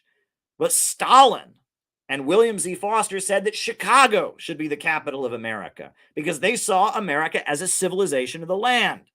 Trotsky saw communism and socialism as a permanent global revolution, a chaos, destructive mechanism, a revolution of a civilization of the sea. Stalin was Country Joe from Georgia, a farmer, a rural guy, and he saw communism as civilization of the land. And what I'm telling you is that communism is one part of the elephant, and it's a big part of the elephant, and it's a part of the elephant that I have spent my life teaching people about, but there's more to it than that. There's more to it than that. There's geopolitics, there's spirituality, and that we have to learn to look beyond shallow phrases, and we need to ask, which side are you on? Which side are you on? Which side are you on? Because Stalin was on one side and Trotsky was on another side. And there's people in our time who call themselves left who are on one side. And there's people in our time who call themselves left that are on the other side. And there's people in our time who call themselves right that are on one side. And there's people in our time that call themselves right that are on the other side. And that we need to start asking, which side are you on? And we need to start building a movement here in this country that is working night and day to align with everyone possible to make this country a civilization of the land. Because the civilization of the sea is Satan. And the civilization of the sea is dying. And Asia, Eurasia, the East is rising. But we don't have to go down with thalassocracy. We don't have to go down with Satan. We don't have to go down with the Atlanticist pathology. Because I believe that America and Americans, deep in our souls, we are people of the land. And if you look at the First American Revolution, and if you look at the Second American Revolution, and if you look at the labor movement, and if you look at the civil rights movement and Dr. Martin Luther King Jr. and the Black freedom struggle, you will see people of the land. And you will see city builders. And you'll see optimists. And you'll see people that want to make tomorrow better than today. And you'll see people that want to have more people living more comfortable lives and want to advance technology and want humanity to keep marching forward. That's what you're going to see. We, the Americans, deep down, we are people of the land. And as much as they try to brainwash that out of us with social media, and as much as they try to poison us against our actual nature, I believe that we Americans, in our souls, are people of the land. And that the waves of immigrants and the people that were brought here in chains as slaves and so many different ways that we've come here, that the essence of what binds so many of us Americans together is that we are people of the land. because we are people of the land, we can join the fight against thalassocracy. We can join the fight against imperialism, capitalism, in its monopoly stage. But we have to know what we're doing, and we cannot limit ourselves to a simplistic understanding. And those are my opening remarks for tonight. I hope I got you thinking. I hope I got you thinking. All right. All right. Names and locations. Names and locations. Who is with us tonight? Names and locations. I will call you all out as I see you. Names and locations. Who is with us tonight? Names and locations. Who is with us? Names and locations. I will call you all out as I see you. Names and locations. Names and locations. I will call you all out as I see you. Who is with us tonight? Names and locations. Rice from Adelaide, Australia. Nate in Chicago, Utica, New York, Madison, Wisconsin, Bad Wolf, Florida, Alex Rickle, Jenny Lynn in Cincinnati, Jonathan in North Carolina, Season Noob in China, Ryan in Kansas City, Auckland, New Zealand, Zach Brunch in Richmond, Virginia, Steve in Boston, Richmond, Ian Chester in England, Niswander in California, Sydney, Jeff in Los Angeles, Balthazar in Oakland, Gary in Caracas, Venezuela, Sydney, Balthazar in Oakland, Mosen from Denver, Colorado, Dennis is in his undersea layer, very good. Biden's basement, ha ha ha ha. Anthony from Northern British Columbia, Sean from Calgary, Canada. Names and locations. We got Luca Tony in Singapore. Welcome, welcome, welcome. Josh in St. Louis. Stalin's capital city of America, John McCarthy. Shout out to you, John. Pennsylvania, Tybee. Mariah, loved my opening remarks. Well, thank you, Mariah. I'm glad you appreciate it. Definitely thought-provoking. Kay in New Orleans. Welcome, welcome, welcome. Kay in New Orleans. Welcome, welcome, welcome. Welcome, Kay. Glad that you're with us tonight.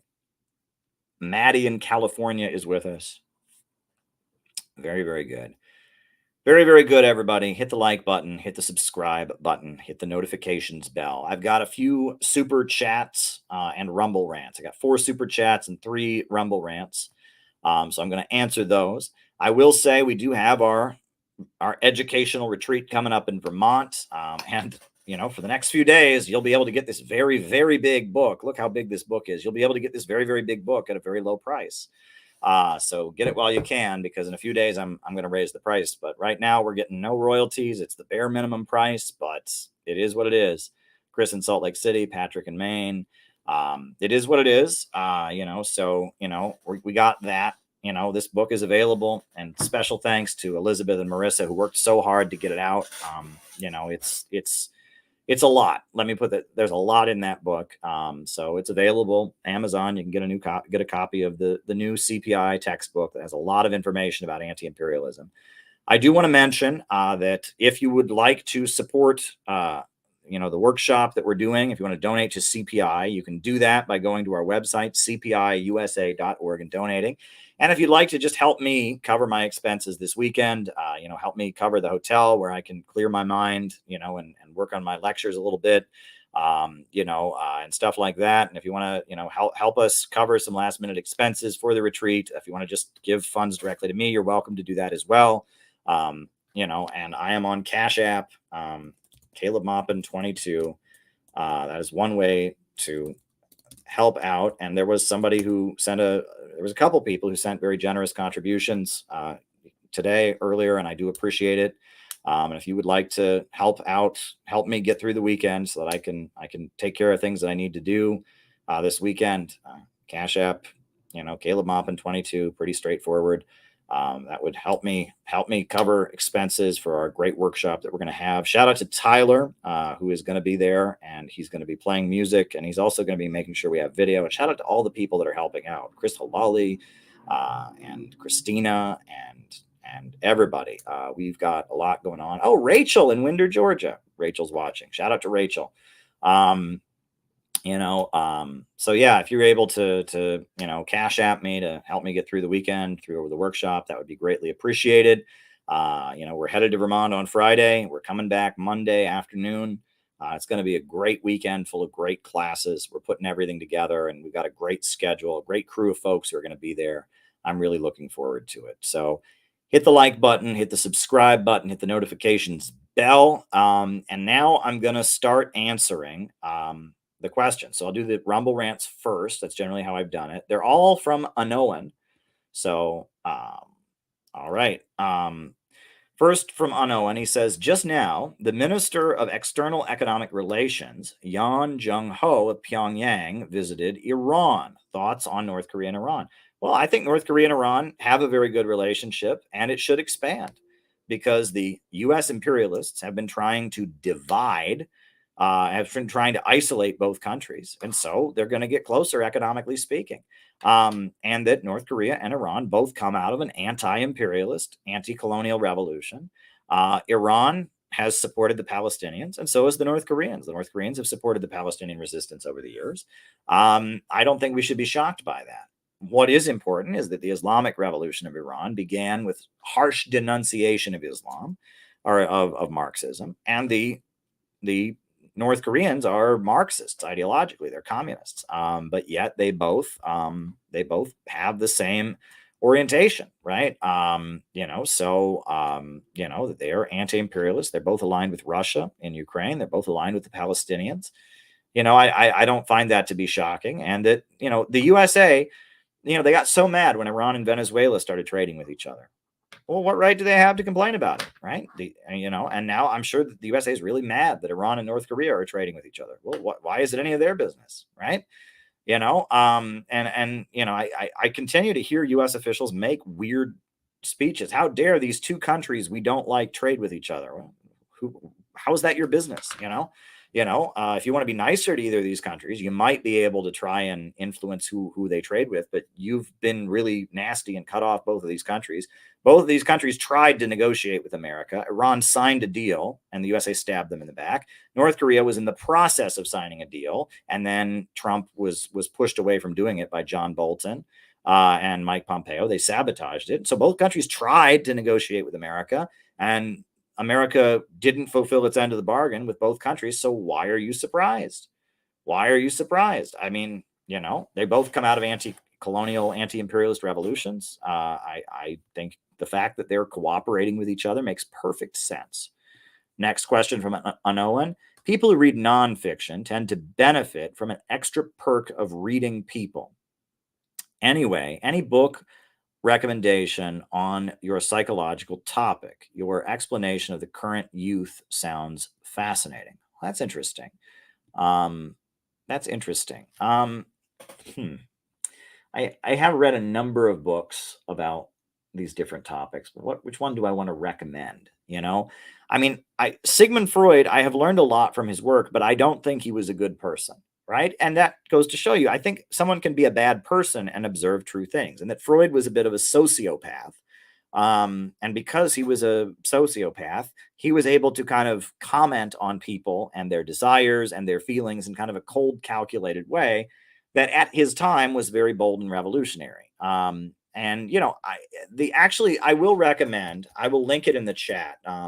There's a book by Red Star Publishers. It's called Freud and Marx, by R. Osborne. It was published by the British Communist Party. A member named R. Osborne. He published this pamphlet during it was published in 1935, and it's a very, very good explanation of what Freudian psychoanalysis teaches and how it can overlap with Marxism. And I've quoted this book many times. I would like us to republish it, honestly, as CPI. I mean, we got like a million other projects right now, so it's not high on the agenda, but if you go read this PDF of this British communist pamphlet, Freud and Marx, A Dialectical Study by R. Osborne, that book is very, very good in explaining psychoanalytic thought and where it might overlap with Marxism. And I don't think Freud was a good person, let me add, but I do think that he observed a lot of true things and that his worldview has a lot of insights in it. That said, I got a lot from reading Beyond Psychoanalysis by Lyndon LaRouche when he was calling himself Lynn Marcus. He wrote a pamphlet called Beyond Psychoanalysis. That was when he was calling himself a Marxist still, but he was, breaking with the mainstream of the left. And I've read Beyond Psychoanalysis by Lyndon LaRouche or Lynn Marcus. And I'll link that in the chat. That's pretty good as well, right? And he's kind of trying to understand and utilize like the Freudian understanding of the human mind, etc. And I would recommend that book as well. There's a lot written about trauma and how it affects people. I'm not sure if I want to recommend all of that. There's a lot of books I could recommend, but I'm trying to think. I could look at the psychology section of my bookshelf. There's a lot of different books on these topics I could recommend. I actually quoted a book. There's a woman named Nancy Napier, right? And she's written a lot about trauma and stuff like that. But she has a concept of past, present, and future self, and how and that's very helpful. So there's a number of books that Nancy Napier has written. She's a psychologist who does a lot with trauma and healing. She's pretty well respected in her field. I would recommend Nancy Napier. Recommend her books if you want to get into examining yourself and your own motivations. Nancy Napier has written a lot of good things. I'm just thinking, I don't want to recommend anything that would, not be helpful. And the problem, I encourage everyone to read all of these books critically. I tell people you should study everything, but blindly follow none of it. Right. And I mean, Nancy Napier, there may be stuff that she says that's completely wrong. Right. Beyond Psychoanalysis by Lynn Marcus might have stuff in it that is completely wrong. Right. And that just because I think these books are a good place to start when learning to think about psychology, I don't endorse all of them necessarily. Right. And I'm not a psychologist, keep in mind. I'm just a dude on the internet, right? I'm a political analyst. I am an international journalist. I certainly have big qualifications, but not in the field of psychology, right? I'm just giving you my observations. So there we go. All right. And then the last question is, in your book, you compare Lincoln and Wilson as Bonapartists. So he's talking about my book, Where is America Going? Can this be related to our time? Well, I think yes, that the ruling class are definitely fighting among themselves and building up constituencies. Chapter 2 of this book talks about Bonapartism, the concept of Bonapartism. I think Lincoln and Wilson were both Bonapartists. I think Lincoln was a more positive Bonapartist figure. I think Wilson was a very negative Bonapartist figure. But I think both of them, built mass movements to back them up as they battled with members of their own class to try and stabilize capitalism in an economic crisis. Lincoln, built a coalition to smash the slave system. Roosevelt was also a Bonapartist figure, but Wilson, his main mass organization, his mass movement was the Ku Klux Klan, right? And Wilson, and then he used World War I to secure his grip on power. Wilson was not a good guy in a lot of ways, but he was definitely a Bonapartist. He was just a very negative one. There we go. Right. But there you go. So now that I've done the what do you call it? The Rumble rants. Now I'll start answering super chats. The Nation of Islam taught that Muslims should not participate in any war that takes of human life. That's not the same as taking sides. I will say, John McCarthy, that the Nation of Islam very clearly went into the anti-imperialist camp as soon as the Second World War came to an end. And they weren't the only such force to do so.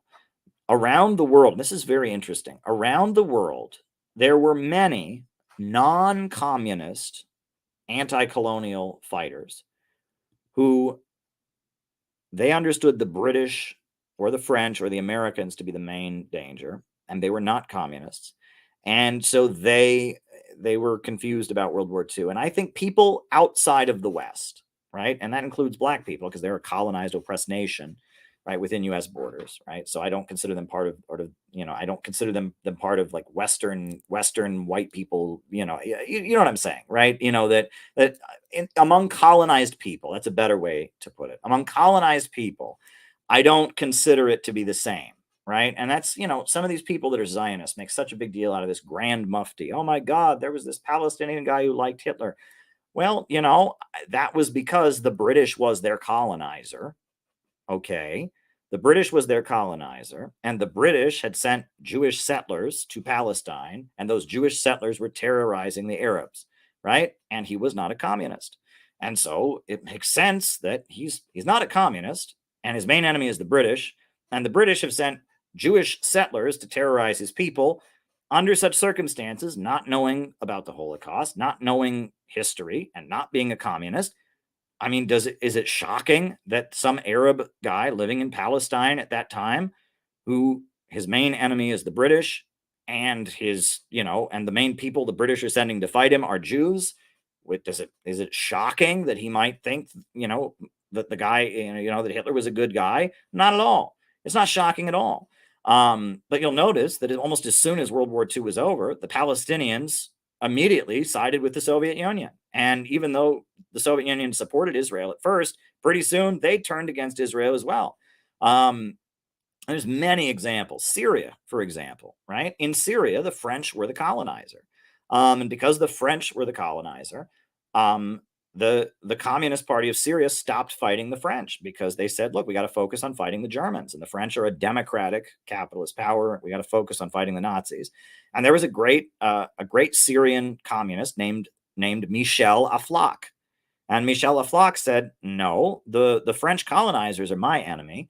And so he started his own party called the Ba'ath Party. And the Ba'ath Party, they did not play a very good role during World War II, but that's because they were fighting the French colonizers, and they were not interested, democratic imperialists or fascist imperialists. They were against imperialism, and they decided they weren't going to take loyalty from the Soviet Union. And they were, but then after World War II, they immediately realized, oh, the French imperialists are the main danger, and they sided with the Soviet Union. The Kenyans, right? There were many Kenyans, right? I am not exaggerating. There were many people in Kenya who fought the British Empire. And there were black Africans who got on planes and went and shook hands with Hitler because the Kenya was colonized by the British and they were fighting the British, right? Mahatma Gandhi made sympathetic statements to the Nazis because he was fighting the British and he wasn't a communist. And that there were a lot of colonized people whose colonizer was the British, and the British were mass murderers. And people don't, because the Nazis did what they did during World War II, people have kind of forgotten what the British Empire did. But the British Empire is responsible for many, many Holocausts in India, in Africa, in Asia, in the Caribbean, in South America, in many places. The British Empire has committed many genocides, okay? So, if you're a colonized person and you are fighting against, a genocidal power like the British Empire or the American imperialists, and they're fighting some German guy, you might think that German guy is good, and you would be wrong in thinking that, but it makes sense that you would think that. But you'll notice that all the people who made that mistake in the colonized world after World War II, with some exceptions, but many of the people who made that mistake in the colonized world during World War II flipped immediately after the war and began supporting the Soviet Union. The Kenyan National Liberation Fighters, they formed the Land and Freedom Army. They started supporting the Soviet Union. In India, the forces that were opposing imperialism, they supported the Soviet Union. And that a lot of these forces flipped. Okay. And the Nation of Islam, because look, and there's a great book called Native Son that was written by a Communist Party member. And it's a really important African-American novel. Richard Wright was a member of the Communist Party. And in 1939, he published a great book called Native Son. It takes place in Chicago, and it's about an African-American man named Bigger Thomas. And Bigger Thomas, lives in extreme poverty. And Bigger Thomas is eventually, he's eventually falsely accused of murder, and he ends up getting the death penalty. It's a very sad book. But the opening scene of Native Son, Bigger Thomas and his friend go to the movies. And they go to the movies and they're watching a movie, but before the movie they have what were called newsreels because there was no television back then. So it used to be before movies they would show the news. They'd have what was called newsreels to just let people know what's happening.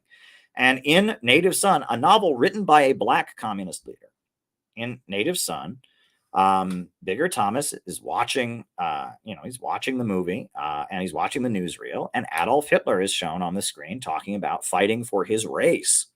And Bigger Thomas turns to his friend and says, we need a guy like that for black people in America, someone to fight for our race. Well, that obviously, is not correct, right? Hitler was a colonizer, right? Hitler was a racist, supremacist, mass murderer.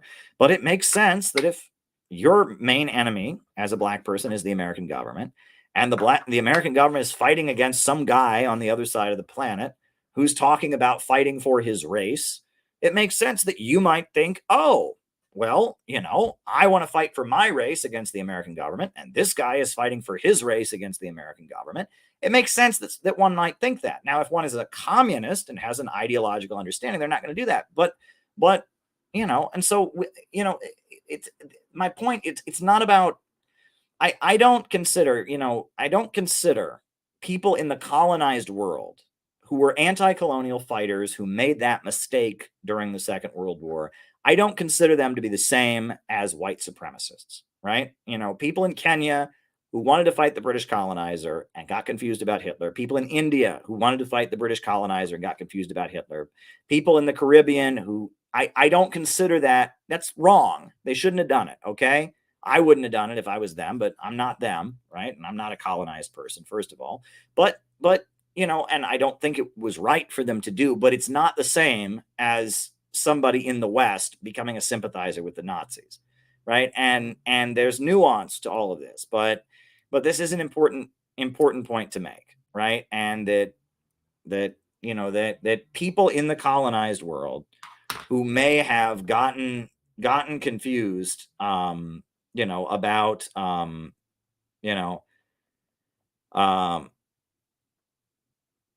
may have gotten confused about various things.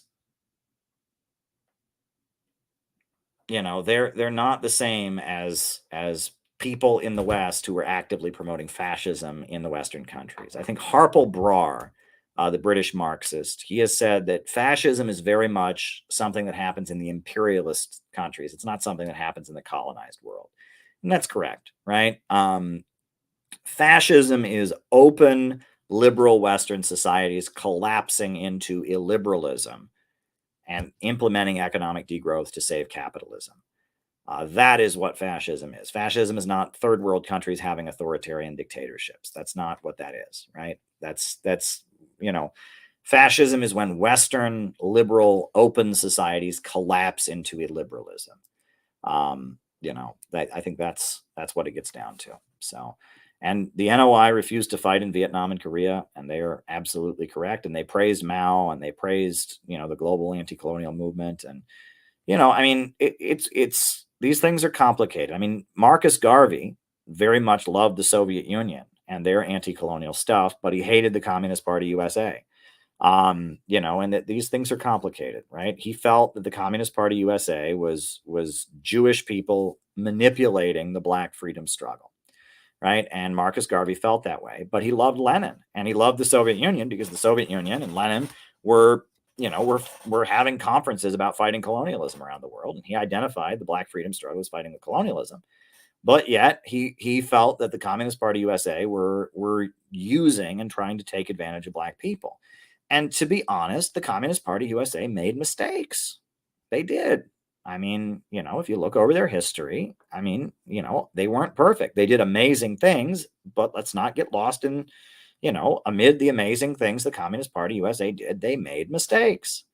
And so, those mistakes that they made, they fed into a critique, and that these things again are nuanced. They are nuanced, right? And that Marcus Garvey and many Black nationalists felt that the Communist Party USA was taking advantage of Black people and using their struggle to advance their own agenda. And if that was true to any degree, that was very wrong. And many communists did not feel that way. And many Black communist leaders like Robert F. Williams certainly didn't feel that way. And Malcolm X.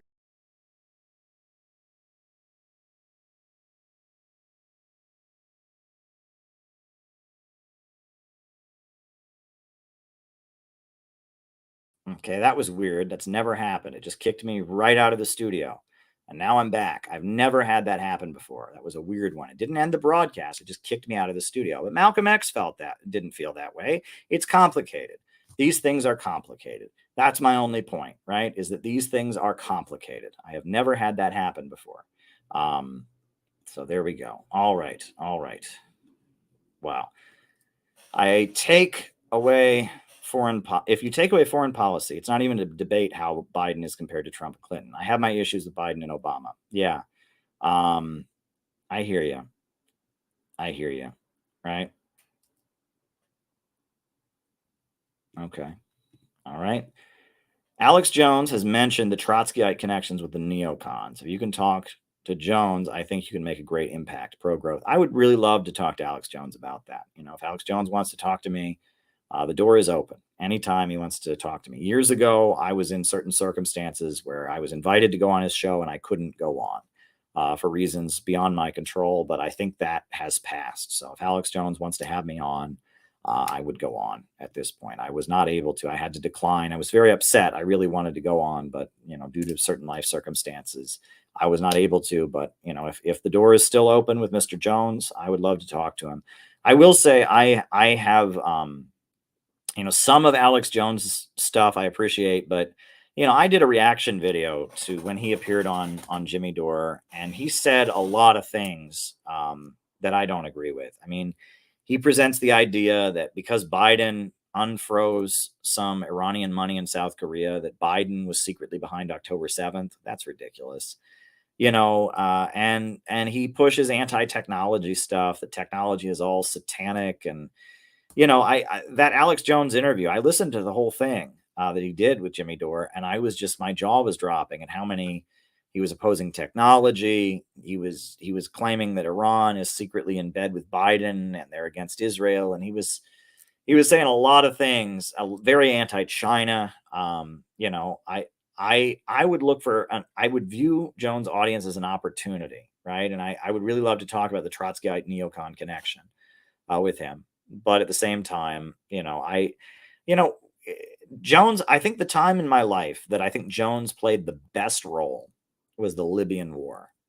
When Cynthia McKinney and Alex Jones went to Libya and supported Gaddafi, that was the time where they were probably giving the best defense of Gaddafi that I ever heard. Alex Jones, his audience are right-wingers and conservatives, and I heard him say that Libya was one of the examples of socialism working. And I heard him say that, he said, I'm usually against socialism and communism, but I'm here in Libya. I mean, it works as a system. They care for their people. They built this place up. They're going to make their own currency. I was blown away. Alex Jones was so pro-Gaddafi. And then he was interviewing the Gaddafi people that were forming their own militias. And he's like, they've got guns. And they're like, yes, we oppose American imperialism. Now we will go shoot. And he's like, wow, look at these guns, the liberation. I mean, he did what genuine communists should have been doing during the Libyan War. He went to Libya. He promoted and highlighted the great things about their socialist system. He highlighted that the revolution was a fake revolution. And he highlighted that the Libyan people stood behind Gaddafi, and that Gaddafi was so popular, he just distributed firearms everywhere because he knew that people would point them in the right direction, right? Usually, if a leader is facing some kind of uprising, he takes away everybody's guns. I think Alex Jones said this. He said, usually if a leader's facing an uprising, he takes away everyone's guns. But Gaddafi knows he's so popular, he sees them rising up against him. He just hands out guns on the street. Well, that's true. That's what Gaddafi did because he knew he was popular. Right? The people trying to overthrow Gaddafi were the rich people, right? And they had always had citizen militias in Libya, right? And if you read about the green militias and all of that, Gaddafi, there was an uprising to try and overthrow him, and he sent his army out to go hand out guns on the street because he knew the people supported him, right? That's the opposite of what a tyrant would do. So I think that probably the best time in Alex Jones' career was during the Libyan War. He played a very, very good role. He talked about the African currency. He talked about how the Libyan extremists were tied to Al-Qaeda. He played a very, very good role. So, yeah. There you go. All righty. And thank you for your contribution. Have you read J. Arch Getty or Sheila Fitzpatrick? Arch Getty is a friend of Dr. Grover Furr. And I have heard Dr. Furr reference Arch Getty many times. Arch Getty is one of the dissident Soviet historians. He's not where Grover Furr is, but he very much talks about Soviet history in a way that is much more honest and much more sympathetic to the Soviet Union and Stalin. But he's not where Grover Furr is at. I have not read Sheila Fitzpatrick. I will say Simon Sebag Montefiore. Right? I talked with Grover Furr a long time ago. Simon Sebag Montefiore has written a lot. He wrote 2 books, Young Stalin and Stalin, Court of the Red Tsar. And Dr. Grover Furr says those 2 books are very honest, right? There are statements that are written that are almost added into the text to protect himself, but then he killed millions of people and all of that, but he doesn't, it's a very honest investigation of who Stalin was. And if you read Young Stalin, it all happens before the Russian Revolution. So they're not writing about the murderous tyrant because he wasn't in power yet. I mean, it ends with the Bolshevik Revolution. And it's a very honest investigation of Stalin, the young revolutionary organizer in Russia. And if you read Stalin, the Court of the Red Tsar, there's a lot of quoting other people, and there's a lot of, but the parts that is Simon Sebag Montefiore's actual research, you get a very honest assessment of who Stalin was. And the other thing is that Simon Sebag Montefiore, I guess he's so conservative, right? And he's, that he actually, and you don't see him very much these days, and you have to wonder if they've shut him up or whatever, but Simon Sebag Montefiore would many times say that equating Stalin with Hitler was not correct. And he said that he considered Stalin to be like Napoleon. He said Stalin was like Winston Churchill. Stalin was like Oliver Cromwell. Stalin was a great statesman as Russia was developing as a country. Simon Sebag Montefiore, not a Marxist in any conceivable way, he spoke of Stalin in a somewhat positive way. And the stuff that is his actual own research is pretty honest. He's not going through Soviet history trying to paint a horror story of an evil tyrant. He's going through Soviet history trying to find out who Stalin the man was, and he finds a very good statesman. He finds a very effective leader. And he throws sentences here and there that kind of accommodate the standard narrative, but most of his actual research presents Stalin in a much different light. He talks about, in Court of the Red Tsar, he talks about Stalin's relationship with his daughter. And young Stalin presents a picture of a brilliant mass organizer. I mean, that's what it paints a picture of. It paints a picture of if you read Young Stalin, you will understand why Stalin became the leader of the Soviet Union. He was the organizer of the Bolshevik Party. Lenin was the ideological leader in exile, but Stalin was the organizer. Stalin was the guy who built the organization, and that comes across, right? And that Stalin was the linchpin. The Bolshevik Party had 2 ranks. It had these intellectual middle-class revolutionaries, and it had workers in unions. And Stalin was both. He had been to seminary school. He could read and write, but he was from a little town in Georgia. His father was a boot maker, and he had, and so, Stalin spent most of his life organizing unions among workers and publishing working class newspapers. And he was from Georgia, and he knew a lot about Islam. He was not from a Muslim background, but he did a lot of organizing in Islamic regions. And Stalin read the Quran, and he knew Islam very, very well. And he was very good at getting Muslims and Christians to work together and cooperate during strikes and stuff. I mean, Stalin was a mass organizer, and he was an agitator. And Simon Sebag Montefiore quotes Trotsky and other people as saying that Stalin had a very Christian appeal, right? Trotsky complained about it, that there were a lot of, Bolsheviks, people who were, recruited to the Bolshevik Party who didn't even know that they were supposed to be atheists because Stalin recruited them. And, it seemed like a very Christian religious movement, and that Stalin had been raised in a seminary school, and that Stalin, very much the way he spoke and the way he wrote, he sounded like a priest. He sounded like a preacher. He sounded like a religious figure. And that comes across when you read Simon Sebag Montefiore. And that Stalin was very well read, and he was an intellectual, but he was also a worker. I mean, he worked in factories. He had worked a lot of, unpleasant, hard jobs, and he could get along with anybody. And he grew up in a rural village. Stalin was the linchpin. He was the connection between the upper ranks of the Bolshevik Party and the lower ranks of the Bolshevik Party. And that's that's why Stalin became the leader of the Soviet Union. And that comes across if you read Young Stalin by Simon Sebag Montefiore. All right. I think that's all the questions that we've got tonight. Well, I thank you all. I don't know if I'll be back tomorrow night. I probably will be. But Friday, Saturday, Sunday, I probably won't be streaming. I might stream Monday night, but just count on me being away this weekend. But I will try to stream tomorrow night and the next night, but we shall see. It just depends on what I have to get together. I've had people texting me all night about different things, getting ready for the retreat, and we're going to have a great few days in Vermont. So thank you, everybody. We'll be back. I'm going to put on the closing music.